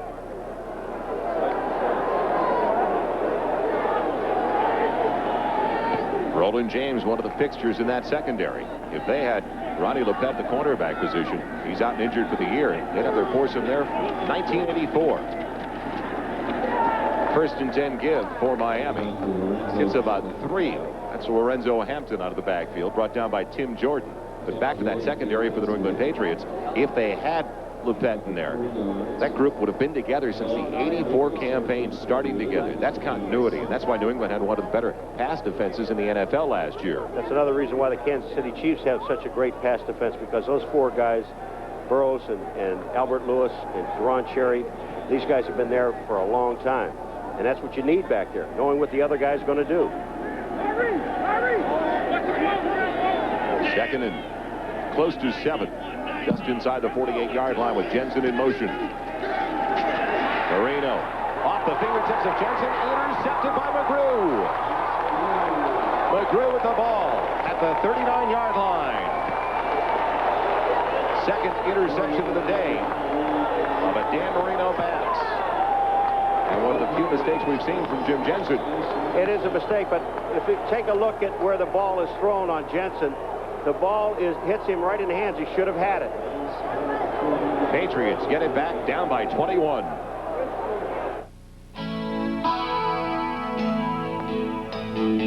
It's the right beer now, but not now. You're going to get to Marino, and this is after he throws. Tim Jordan, number 93, gets there, but the ball is already gone. Stevens and Perriman in the backfield. Perriman goes in motion. Eason leveled in the backfield by Sauché in the nose tackle. And they're actually applauding a sack of Tony Eason, because while we were away, Paul, they were booing him when he returned to the field. Well, they're booing him again, but Sauché, nobody touches Sauché. He comes right up the middle of the field. Well, we can even read the sack. Watch Sauché, number 70. He's just going to come right up the middle of the field. The guard in the center pulled in the wrong direction. Farrell and Babb went in opposite directions, and they hit each other. No one blocked Sauché. It's a sack of close to 12 yards all the way back to the 28-yard line. 4th sack of the day for the Dolphins. Brings up 2nd and 22. 7:55 left in the 3rd. New England with the ball, but they're down by 3 touchdowns. Receiver Fryer fell down into the hands of Hugh Green, who almost came up with a pick. Well, Hugh Green never saw the ball coming. He's watching Fryer is what he was doing, and the ball hit him in the hands. Fryer did go down, and again, well, I hope it doesn't sound like I'm picking on Eason, but he's throwing to receivers that are double and triple covered. Now, there's got to be other receivers with one man on them. And Paul, as a former player, don't you have to forget about the last play, because after a sack like that, it just seemed like he was rushing everything. You can't bring it back. That was a breakdown in the offensive line, but Eason's standing back there with happy feet. He doesn't stand like Marino. Marino has confidence in his offensive line. He's going to do it. And I'm not saying that Eason doesn't have confidence, but in himself. 3rd and 22. Pressure again. Eason in and out of the hands of his intended target. He was going for Irving Fryer once again. Joel, with Eason, I'm going to show you what I'm talking about. And it's been going on all day, and they're booing him again. But he never sets his feet. Again, the defense is causing this. But when you watch Eason, watch his legs. Don't look at his arms or anything. Watch his feet. They never settle down. He's moving all the time. He never got into a set position to throw the football. Beagles in to punt the ball away. Eason now has missed his last 4 straight passes. Mr. Excitement, Beagles. You just joined us. Beagles failed on a fake punt try and then bobbled the ball on his 2nd punt of the day. And missed on that pass attempt. It's taken by Stratford at the 40. Goes down in a hurry after a return of 5 yards at the 45-yard line. So when we return, Miami with great field position, 7.5 minutes left in the 3rd. There is a point at which all things must evolve. For small cars, that point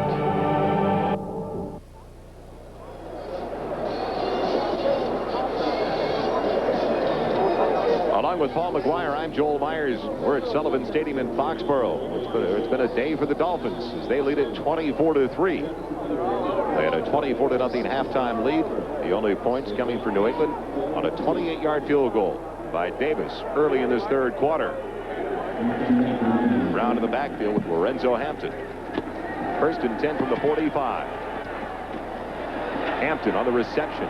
Beautiful move to get yardage out of that play. Gains 4 to the 49-yard line. Sims cutting his legs out from under him along with Brent Williams. Brent Williams is hobbling a little bit. They're bringing some people out to take a look at him.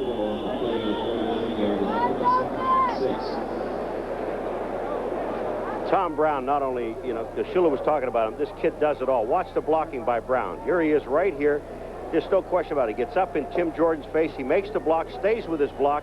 Hampton gets to the outside, and then they got people downfield blocking for you. Edmonds, number 80, is down. All they got to do is get in the way of people, and they pick up about 4 or 5 yards on the play. Williams is out. They bring in Milford Hodge. Brown, the fullback, in the eye.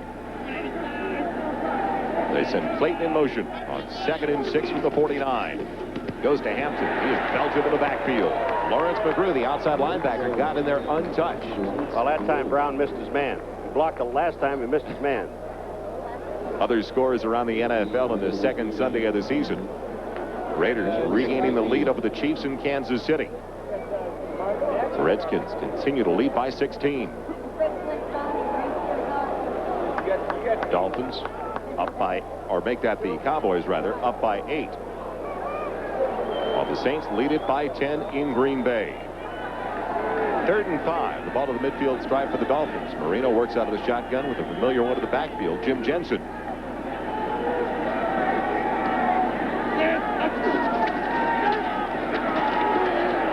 Over the middle, Clayton's wide open for the 1st down and then some. Inside the 25, bumped down short of the 22. It really must be a treat for a quarterback to be able to sit back there with the time that Marino has and have 2 receivers wide open. He has Jensen wide open going across the middle short, and he also has Clayton wide open going down the middle deep. Here comes Jensen. He's underneath, but look at Clayton. Just splits the defense. He's there. That's one. Now watch the other one. Here's the other one coming out of the backfield. Look at Jensen. You see a red shirt? Marion comes up late, but that would have been for a 1st down. Ball to the 23, 1st and 10 Miami. Clayton goes in motion. Hampton and Brown in the eye. Pitch goes to Lorenzo Hampton. Can't do a thing with it. Tim Go doing a good job, the nose tackle, of wrapping up the running back. A loss back to the 25-yard line, a loss of 2. Tom Brown coming out. He's going to block on Maurice Hurst, number 37. Here comes Brown. Watch this. Here goes Hurst. Bink. But nobody in the inside block. It appeared the center didn't stay on his block. Ulinek, who's getting his 1st career start, the rookie from Ohio State, and Hampton, the 2nd Dolphin running back to depart over the last 5 minutes. Stratford had the lead. Well, Stratford's back. Stratford's back in there now. Split in the backfield with Brown. On second, close to 12. The ball at the 25-yard line of New England. Over the middle, Brown breaking the initial tackle. Does a good job to get an extra 3-4 yards out of the play near the 10, where he's short of the first down marker by a couple. Brought down by strong safety, Roland James. Yeah, but he runs right through the linebacker, Ed Reynolds. Tom Brown, Shula told us yesterday about him, what a valuable player he is. Now watch, he just runs a little circle route. McGrew is there. But when here comes Reynolds up to make the tackle. Brown is so big and so strong, he breaks that tackle. James makes the tackle. They only have 3 yards to go. Brown is out of Pitt, taken in the 7th round of the 87 draft. Missing all of 87 and 88 due to injuries. Pleasant development for Miami. Jensen in the backfield with Marino out of the shotgun, 4 wide receivers. On 3rd and close to 3. Marino sliding inside the 10. The reception taken in by Clayton for another first down. You know, one of the reasons why Jensen is open so much is because Jensen, remember, is a backup, is like the 3rd quarterback on this football team. So he can read the defenses just as well as Marino. So he knows the area that he's going to be in. He knows what's going to be soft, where he can get, whether it's going to be in the middle or in a flat. He's in the same plane or on the same page, I guess it's termed. There's Jensen. He's on the same page as Marino's on. So Marino knows that Jensen knows where he's going to be. Very easy to do. 1st and goal for the Dolphins. Inside the 10, they go with the double tight end set of Farrell Edmonds, Brian Kinchin, Stratford, Brown in the eye. It'll be Stratford. Head over heels. Took another big shot. Where's Sammy? They may have to go back to Sammy Smith, who we saw regularly in the first 30 minutes of play. The one problem they have with Sammy Smith now, he has retained some of the offense, okay? But not all of it. Mark Logan's going to come in the game now. But on the passing downs, just is not sure of the blocking, especially if they're blitzing or things. You know, he doesn't have it all yet. I can guarantee you by next week, Sammy Smith will be the starting running back. 2nd and goal from the 6-yard line. Logan in his 3rd year from Kentucky, lining up in the eye behind Brown. Logan hammering it ahead. Stopped short of the goal line, near the 1-yard line. They're going to call him Load Logan. I say, did he hit that hole? He did not hesitate. Logan does not hesitate. Right in front of him is Brown. Coming into the hole as the lead blocker. He didn't block anyone. Didn't have to. Galbraith got the block, but Logan was moving. I mean, there was just no hesitation at all. Great leg drive by the young running back for the Miami Dolphins, Mark Logan. They get Stratford back in there, along with Tom Brown. Miami today 9 of 11 on 3rd downs. This is a 3rd and goal outside of the 1. Marino will throw. Short of the intended target. Flag down in the play. He was going for Kinchin, his tight end. Yeah, but you're going to have holding on Johnny Rembert because he grabbed Kinchin before. Wait a minute, they're going to call us against the offense, because Rembert looked like he grabbed Kinchin in the end zone, but you're not allowed to run into the defensive linebacker and then move out to the outside. The question is, do you take the penalty because it'll be 4th down? Give Marino another shot, back him up, give him more room, or make him kick the field goal?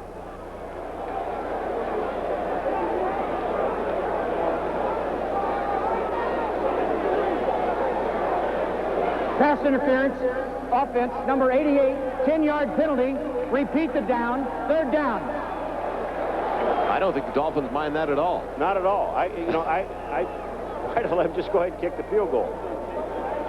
They'll put it back outside the 11-yard line. And Marino gets another shot at the end zone. Marino so far this afternoon, 17 of 27 for 227 yards, 3 touchdown tosses, 2 of those going to Jim Jensen. If you were putting enough heat on Marino, that's a different story. But now you're giving him the 10 yards in the end zone and 11 yards on the field, so you got 21 yards in which to work in now. And New England, they haven't even really been close to Marino. They go with that same alignment we've seen so often this afternoon. 2 wide receivers to each side. Jensen in the backfield on 3rd and goal from outside of the Patriots 11. Looking for Clayton, intercepted by Rembert. That's That's why they did it. Raymond Berry knew it all the time. Second interception of the second half, the third of the day, off Dan Marino. Rembert picking it off over the middle as they were going for Mark Clayton. We'll be right back to Sullivan, with the Patriots still trailing by 21. Catch a ride. The fire in your eyes. Heading upstream.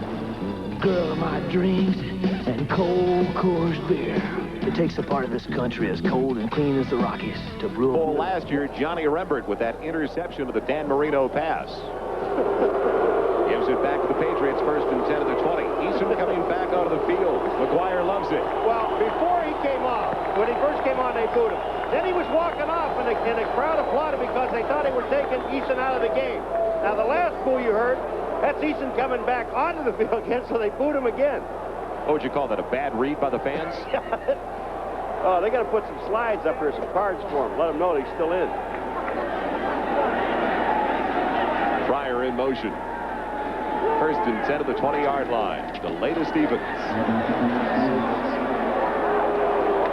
Carry is good for 5 yards to the 25-yard line. More scores around the NFL. Jets have tied it up with Cleveland.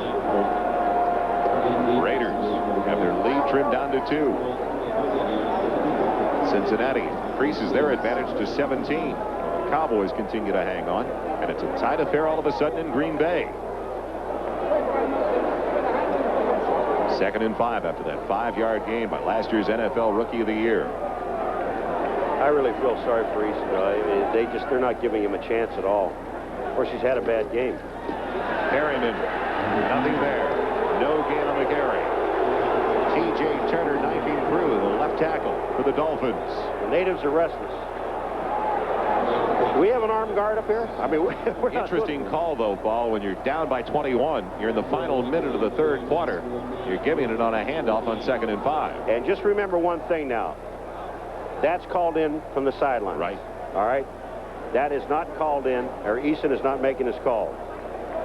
Greer, Bobby Greer, is the man that calls the running plays, and Dick Wood, Richard Woods, calls the pass plays. We'll be right back to find out what the Patriots do on 3rd and 5. That's the end of 3. Miami still in control. 4 years ago, when Acura was introduced, our competitors were a little worried. We start the 4th quarter with the Dolphins leading by 21. 3rd and 5 now for the Patriots. They're only 1 of 8 on 3rd down conversions. They go to the tight end, Severs. He's got it for a first down to the 35-yard line. And don't forget, next Sunday, join NBC Sports for a great football doubleheader beginning at 12:30 Eastern with NFL Live. And some of you will see Brian Bosworth and the Seahawks battle the Patriots right here in Foxborough, the second half of our doubleheader. It'll be a shootout in Miami when 2 AFC East rivals, the Jets and the Dolphins, get together at Joe Robbie, plus regional action. So check your local listings for the games and the time in your area. 1st and 10 for New England. Their own 35-yard line. Dupart, Severs stay in the backfield. Severs again on the reception. Gets another first down across the 45 to the 46-yard line. Tripped up just barely by David Fry, the inside linebacker. Well, Severs came out of the backfield just like Jensen does, and he ran right into Fry, pushes him off, and then moves to the outside, and Easton's just taking the short plays. But think about it. They're down 21 points, and they're inside 14 minutes. Plays are coming in from the sideline for Tony Eason. Let's not forget, though, Raymond Berry is the only coach in the NFL that does not have an offensive and defensive coordinator. All right. And I said it before, Bobby Greer, when Raymond Berry says run, Bobby Greer calls the play from upstairs. When he says pass, Richard Wood calls the pass play. 1st and 10 from their own 46. Inside give to Perryman. Or make that Dupart. Dupart stops short of the midfield stripe after a gain of 4, but the clock continues to roll in the wrong direction for the Patriots with 13:15 left in the 4th. You know, in Miami, they love it because they're running the clock off. You figure that every time you run a running play, Joel, it's a minimum 40 seconds gone off the clock. 2nd and 6 now for the Patriots. Three wide receivers split out.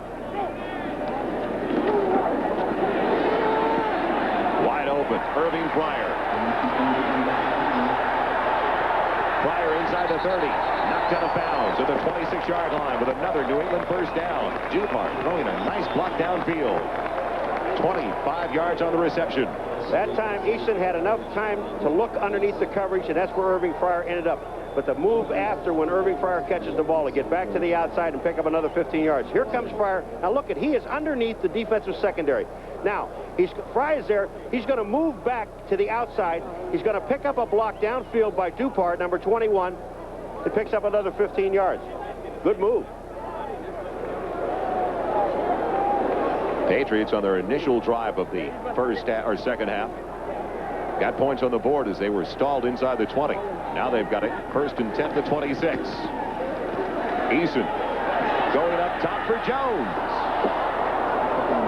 Jones looking left, looking right, out of his reach. Jones, leading receiver last week with 8 catches, only 1 so far today. It remains tied in Cleveland.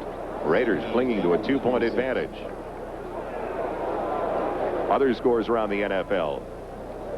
Atlanta closing the gap on the Cowboys. 10-minute ticker's coming like every 4 minutes now, isn't it? Only for you, Paul. Second and 10 now from the 26-yard line as Sammy Martin comes into the game. Receivers, Perriman in the backfield. For Perriman, but thrown low by Eason. It'll bring up third and 10. On that play there, first of all, Perriman should have caught the ball. But the second thing that would happen in the play is that Eason, instead of throwing the ball, tried to guide the ball to Perriman instead of just go ahead and throw it. Now watch Eason's arm. Almost like he's trying to check this pass. It's almost like a guide. See, he holds it for a second and guides it. Look where the ball is thrown, down into the ground. Perriman had his hands on it. Still should have caught it.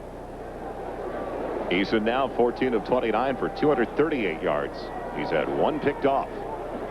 Third and 10. You can bet they're not going to kick a field goal here. Third and 10 at the 26. Eason with time. Had a man open momentarily. Stanley Morgan threw it wide of his target, though. Stops the clock with 12:28 left in the fourth. I mean, you're talking about not only open, but wide open. Watch with Stanley Morgan. There's Langford there. Watch Morgan. He is wide open. No chance for Oliver to get to him, and he throws the ball out of bounds. Seems like nothing is coming naturally today for Tony Eason. Everything's a struggle. He's jumping around the pocket. He's not getting himself set. And you cannot throw the ball downfield accurately unless you're in a set position to throw it. Fourth and 10. Hartley Dykes, the first-round draft choice in for the first time today. Eason's hit. Good night. Dolphins get it back. 5th sack of the day of Tony Eason, and it was the outside linebacker, Eric Kumaro. And Eason never saw it coming. It'll come from the right-hand side of your screen. Take a look at Eason. He's looking to his right, and it's his backside, and there's Kumaro. We'll be right back after these messages from your local station. Fans here in New England just found out Paul McGuire was working the game, and they are hitting the road in droves. Well, the people here that never had a 50-yard line seat, they can move over now. That'll be the first time they'll get one. First and 10 for Miami, outside of their own 34 with Clayton in motion. Logan on the carry. That's what the Dolphins want to do now. Eat it up on the clock. 12:15 left in the contest. Godin and Williams combining for the hit. A gain of 5, though. The Miami Dolphins last year, the only team in the NFL without a win within their own division. They're about to snap today a 10-game losing streak against AFC Eastern Division opposition. You know, he's put together a pretty good football team today. That man right there, Don Shula. And they're missing a lot of people. That defense has been a big key today. 5 sacks, a total of 47 yards in losses. The most sacks for the Dolphins since 1986. Give to the fullback Brown. Across the 40 to the 42-yard line for a gain of 2, bringing up 3rd and 3. Kenneth Sims wrapping up the running back. You know what I'd like to see now with Jensen back there? He's done everything. He's blocked, caught passes. Now I want to see him run with one. You know, they just keep the clock moving. It's 3rd and a little over 3. Don't be surprised to see anything. 3rd and 3 at the 42. Will it be a shovel pitch, which Paul McGuire wants to call from the booth to Jim Jensen? Marino will throw. And almost intercepted by James. Thrown to the inside as opposed to the outside as he was looking for Mark Clayton. James had super coverage. There was just no place to go with that ball except outside to just kind of throw it away. Don Shula told us Clayton came into camp. He's had 4 days of practices. It's like he never missed a day all preseason camp. What I like about Marino, though, he throws to everyone. Reggie Roby in to punt it away. It's only his 2nd punt of the day. Irving Pryor back at the 18-yard line for New England. Oh, did he hit it? Pryor have it at the 11. Out of bounds at the 21-yard line. So when we return to Foxborough, Patriots will get it back down by 21 at their own 21. Come fly the friendly skies. And by new Keystone and Keystone Light. Bottled beer taste in a can. Wouldn't that be great?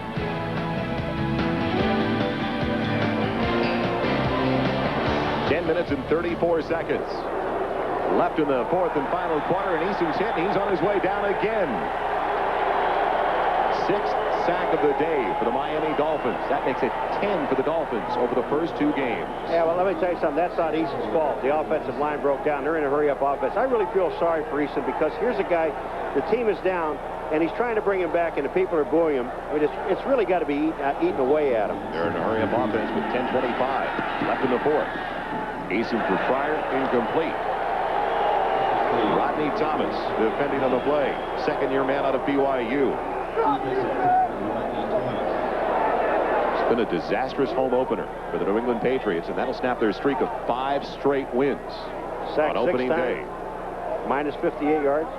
You know, he hasn't had the luxury Marino has had. Marino throwing passes. Listen to this. 5 to Clayton, 4 to Jensen, 2 to Brown, 1 to Hampton, 2 to Duper, and 3 to Edmonds. Now, is that moving it around? And the Dolphin fans are saying right now, what if? What if Jim Kelly doesn't get into the end zone in the final play of the game? They're 2-0 in their division. Eason on 3rd and long. Wide open, it's Pryor. At the 30, slides down. He may not have the first down. Now he gets the spot. He gets it across the 31, just barely picks up the first down. And they're running the hurry-up offense with 10 minutes to go in the game. Eason's calling everything from the line of scrimmage. That time, Rodney Thomas just fell down. Eason out of the shotgun on 1st and 10. Off the fingertips of Pryor. That'll stop the clock with 9:52 remaining. Joe, you know, it's very difficult to throw with a lot of people in your face, and that's what Eason's faced most of the day. And give credit to the defensive line of Miami. The Eagles trying to come back on the Redskins in D.C. Whoops. Bengals pulling away now in the 4th. And Dallas trying to hang on for their first win of the year. Great game going on in Green Bay. Green Bay surprise. Eason now is 14 of 33, total of 207 yards. 2nd and 10 from his own 32. Short one to Sievers. Complete across the 35 to the 38-yard line. You know, and he almost had to throw that ball Eason's sidearm because of the rush that was on him. He has not had a lot of time all day long. I mean, he's had a bad game, there's no question about it, but he really hadn't had a whole lot of time to throw the ball. Works with 3 wide receivers out of the shotgun. Jones taking a huge hit inside the Miami 45. Amazing that he held on to the ball. Well, the guy that's Oliver, the rookie. You bet. The guy, watch this, Louis Oliver, number 25, and I mean, You just got to give Jones all the credit in the world for just holding on to the ball. Oliver was there. Rodney Thomas was there. That man will hit you. Jones is up. Walking off on his own, but, you know, that really hurt. That hurt up here. Hartley Dykes, the #1 draft choice, the rookie from Oklahoma State, will come in now, replacing Cedric Jones. 1st and 10. Dupart on the flare. Stopped at the 41-yard line, but didn't get out of bounds. Didn't try to get out of bounds. You've got 3 defenders there. Fry was one of them, number 53, and you've got to get out of bounds and stop the clock.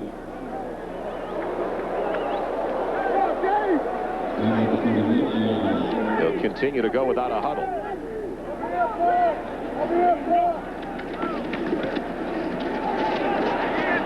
Eason under throwing Stanley Morgan, but throwing into double coverage once again. Morgan, by that time Morgan was open. I mean, the ball is just going straight into the ground. It doesn't show an whole lot of emotion, does it? Played in only 6 games last year. Only 6 games actually over the last 2 seasons because of a shoulder injury. 2nd game of the season has been a problem over the last 5 years. Continues to be for the New England Patriots. And that's, you know, take the reverse stat of Shula. He's 8-1. Now it's going to be 9-1.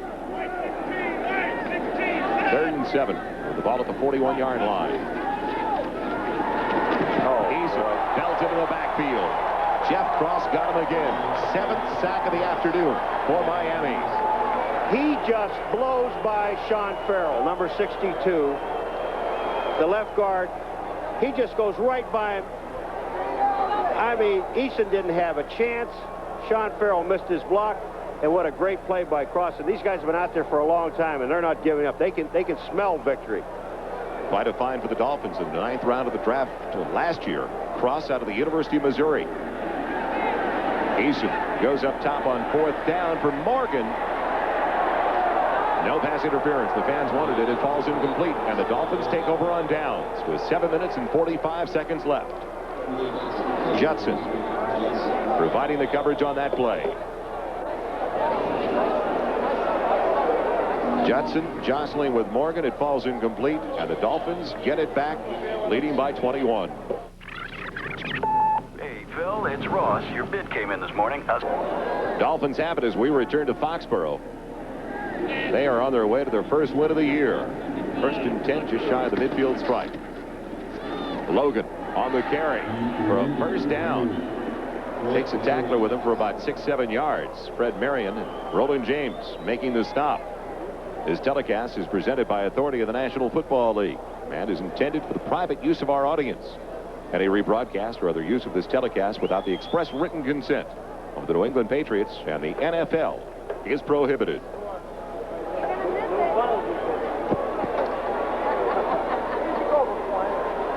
First and 10 for the Dolphins, down to the 38-yard line now of the Patriots. Clock moving. 7 minutes left in the 4th. Very efficient day for Dan Marino. One of those 2 interceptions in and out of the hands of Jim Jensen. Logan again, trying to weave his way out of the backfield. Gets a yard after all is said and done.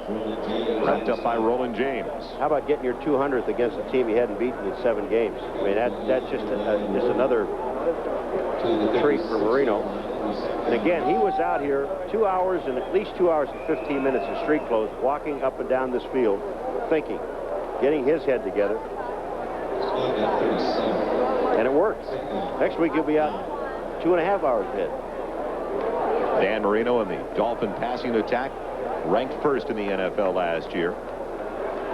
The running game, though, it was the league's worst. I've got a feeling, Paul, that's all going to turn around now with Sammy Smith helping out in the backfield. Logan getting it on 2nd and 9. A game like this really gives you an awful lot of confidence because they came out right away, the Miami Dolphins. And if you missed the first series of downs in this game, Sammy Smith, the holes really weren't there, but he broke off and made something out of it. And now that gives an added dimension to their offense, one that gives defenses a fit. First time the Dolphins had the ball today, they took it 71 yards. They culminated the drive with a 15-yard touchdown pass to Mark Clayton. They have not missed a beat since. They got some help from the special teams of the New England Patriots when the Patriots on 4th down at their own 20-yard line on their first possession of the day tried to fake punt with a pass. That failed to materialize. The Dolphins capitalized. Out of the shotgun. On 3rd long, it's fumbled. They tried to put it in the hands of Jim Jensen. Patriots recover it, and it's Brent Williams. Well, the last series of downs, I thought they might try that play, but now we know why they don't. Jensen never got the ball. There are not enough people in here to boo Eason now. All right, Jensen comes up, and it's just a handoff. He never gets the ball. The ball, instead of looking at the ball, he looked at the hole. And that's the one thing, you must have the ball first before you start running. Williams picks it up, but once you're touched and you're laying on the ground, you're automatically down. 1st and 10 now. New England gets it back on the 4th turnover of the day by Miami with 5:20 left. Eason out of the shotgun with Sievers. Dupart in the backfield. Floats it for Fryer, just out of his reach. More scores around the NFL. Some very close games on this 2nd week of the season. Cleveland tacking on a touchdown to go up by 11 now on the Jets. And look what's developing at RFK. I'm surprised to see Washington get 30 points on Philadelphia. Well, we saw them last week, and they were awesome. Atlanta, they're back. They have just taken the lead over the Cowboys after trailing 21-20. 2nd and 10 now for the Patriots. The ball at their own 36-yard line. Hartley Dykes in there again. The rookie 1st-round draft choice. Dupart on the reception. Can't get to the outside. Put down to the 44-yard line. Don't forget, next Saturday, join NBC Sports for the Major League Baseball game of the week. As we stay right on top of the exciting pennant races, you'll see the Pittsburgh Pirates at Chicago or the Expos at New York taking on the Mets. It all starts with Major League Baseball, an inside look right here on NBC. 3rd and 2 at the 39. Dupart can't hang on. It'll bring up a 4th and 2. Stops the clock with 4:46 remaining. You know, this is not a 50-50 deal with Easton, but I'm telling you, they dropped an awful lot of balls today that were in hands that should have been caught. And there's nothing he can do to control that. Raymond Berry, he's staying with Easton the whole time. Patriots are right back here at home next week, Paul. They've got the Seattle Seahawks without Steve Largent, who's out with that broken bone in his elbow for 6 weeks. 4th and 2 now. The ball at the 44-yard line. Eason for Hartley Dykes, and he's out of bounds. Hartley had 1 reception, his first career grab for 3 yards last week. Yet to pick up a catch today. So this man Hartley Dykes has tremendous hands. Here it is. There's 1 foot. And boy, he's dragging the other one. The question is, did he have possession of the ball? He is in bounds.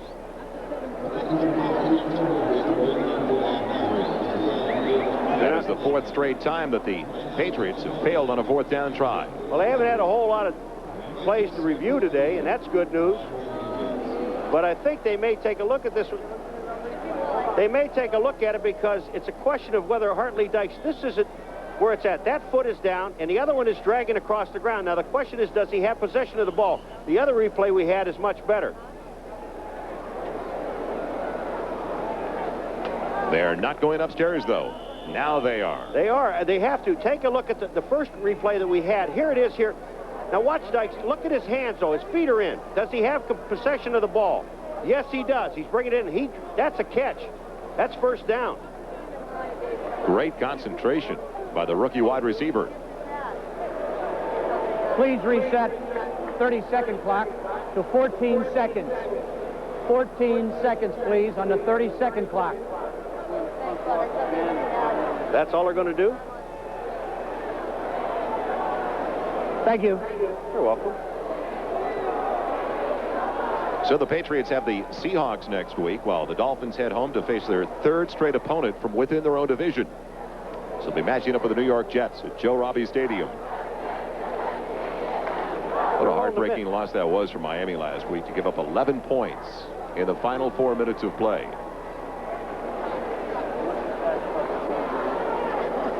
We have received word that the reason we haven't seen Sammy Smith, he turned his ankle a little bit in the first half, and for precautionary measures, they're keeping Smith out of the second half. Play stands. 1st and 10 Miami at the 44 with 4:40 left. Logan and Brown in the backfield once again. Third-year man from Kentucky, Logan. Can't break out the tackle, trying to get to the outside. Drop for a loss of 1. And the reason that we found out that Raymond Berry did not change quarterbacks is because he is not going to let the fans dictate what he's going to do. And he kept Eason in the ball game. If you do it one time, and there are 14 more games in this season, what is it, 7 more at home, it's going to happen every time. Long day. You've been on that sideline. Oh. And there's nothing that you can do to stop the bleeding. I mean, it just hadn't been able to happen. It was 17-0 Miami before the end of the first quarter. 2nd and 11 for the Dolphins. Logan gaining a couple, tripped up by Johnny Rembert. Well, the fans wanted to see Doug Flutie today. There he is. Did not develop. Now they've got a shot of him. Yeah, but these people don't have a television that they can look at. The people at home can see Flutie. Flutie was something else in the second half of the season last year, and it wasn't his passing that did it. He was just leading them so well. He took them to 5 victories, 6 tries. Catch them all nap. And came off the bench to lead them to another win last year. And you're absolutely right about him. His heart is as big as he is. Numbers on Marino today, 17 of 28, 226 yards with 3 touchdowns. Also 3 interceptions. 3rd and call it 10. Right at the 44. Logan with the guard pulling. Down to the 40-yard line near the 39. Got 5 on the carry. And the way the defense is holding New England, and they're going to get the ball inside of, almost be able to run it down to the 2-minute warning. But they're going to kick it away. They're going to have Roby kick it a 40-yard while they're 40 yards out. We'll see if he can hang it up by the 10. The executive producer of NBC Sports is Terry O'Neill. Coordinating producer of NFL Football, Ted Nathanson. Today's game produced by George Finkel, directed by Brian Sheriff. NFL Live produced by David Neal, directed by Bucky Gunz. NFL Live News produced by Ricky Diamond. Technical directors Salvatore Nagita and Richard Sanseviers. Reggie Roby gets ready for his 3rd punt. Only his 3rd punt of the afternoon. They'll take the penalty here and move him back another 5 yards if they don't have time to get it off. Fryer loves to return those punts. They've tried to give that job to someone else. He won't give it up. No, he won't. We have wound our way down to the 2-minute warning. We'll return to Foxborough. As Reggie Roby has just taken the 5-yard penalty. We are down to the 2-minute warning, though. We'll be right back. With the Dolphins on their way to their first win of the year. Much time and great protection by his offensive line. One of the keys, as well as his secondary, that didn't give Tony Eason too many options. Well, the secondary didn't give too many options. Just let's give credit to the total defense. The defensive line, they were in Eason's face all day long, and it's very difficult to throw when it's there. The defense, you talk about rising to the occasion. You know, last week they lost at the end of the game. The defense blames himself, and Marino does, because he threw an interception late in the ball game. But you talk about getting it all back. The Miami Dolphins got it back today. Fryer waits for the punt from Roby. Back at his own 10-yard line.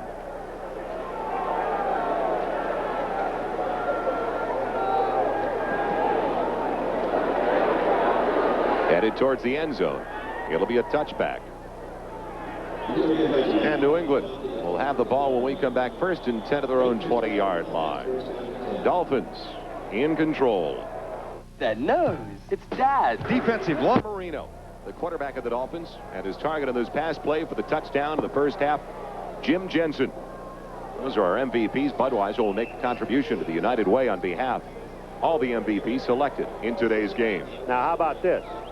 Jensen is 11. Marino's 13. What's that add up to? You got it. 24. 24-3. I just thought I'd throw that in. I noticed you threw it out. Statistician for today's game, Bill George. Our spotters, Joe Pereski and Phil Lynch.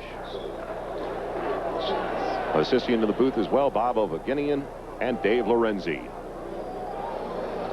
So the Dolphins had a very early 17-0 lead. They had a 24-0 lead by the intermission.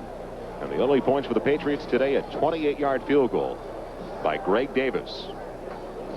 Now, when we met with Don Shula yesterday, he said one thing he wanted more than anything else for this team was a win out of the blocks. He thought that this type of team needed a confidence builder. Obviously, they bounced back and responded quite well. Well, he also said that, you know, right after the game, when you asked him, you know, what did you say to your team because it was a devastating loss? He said, we talked about the good points of the ball game. We showed we could have won that ball game. We didn't. We could have. And how good this football team can be. Eason on 1st and 10 out of the shotgun to Dupart. To the 27-yard line. Scores and highlights coming up following today's game from Foxborough on the Budweiser NFL Report. They'll put it down to the 28, bringing up a 2nd and 2. 95 seconds left in the contest. Sievers hooking up again with Eason. You felt that, didn't you? Yeah. When it hits you around the head, you do. 1st and 10 for the Patriots at their own 34-yard line.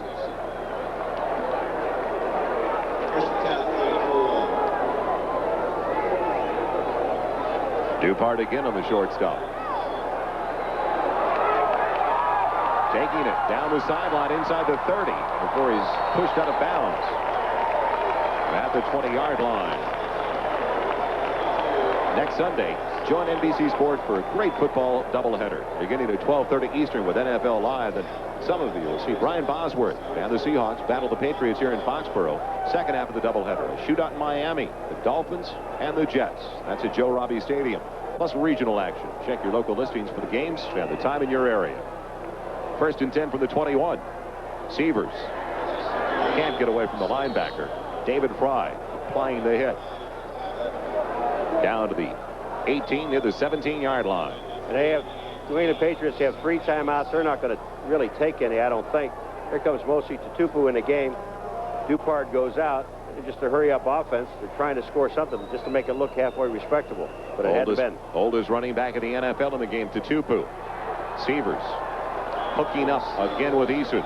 Tutupu is 34 years old now in his 12th year out of USC. 20 seconds remaining. They're down to the 10-yard line with it 1st and 10. Eason in the grasp. No. Nobody at home on that play.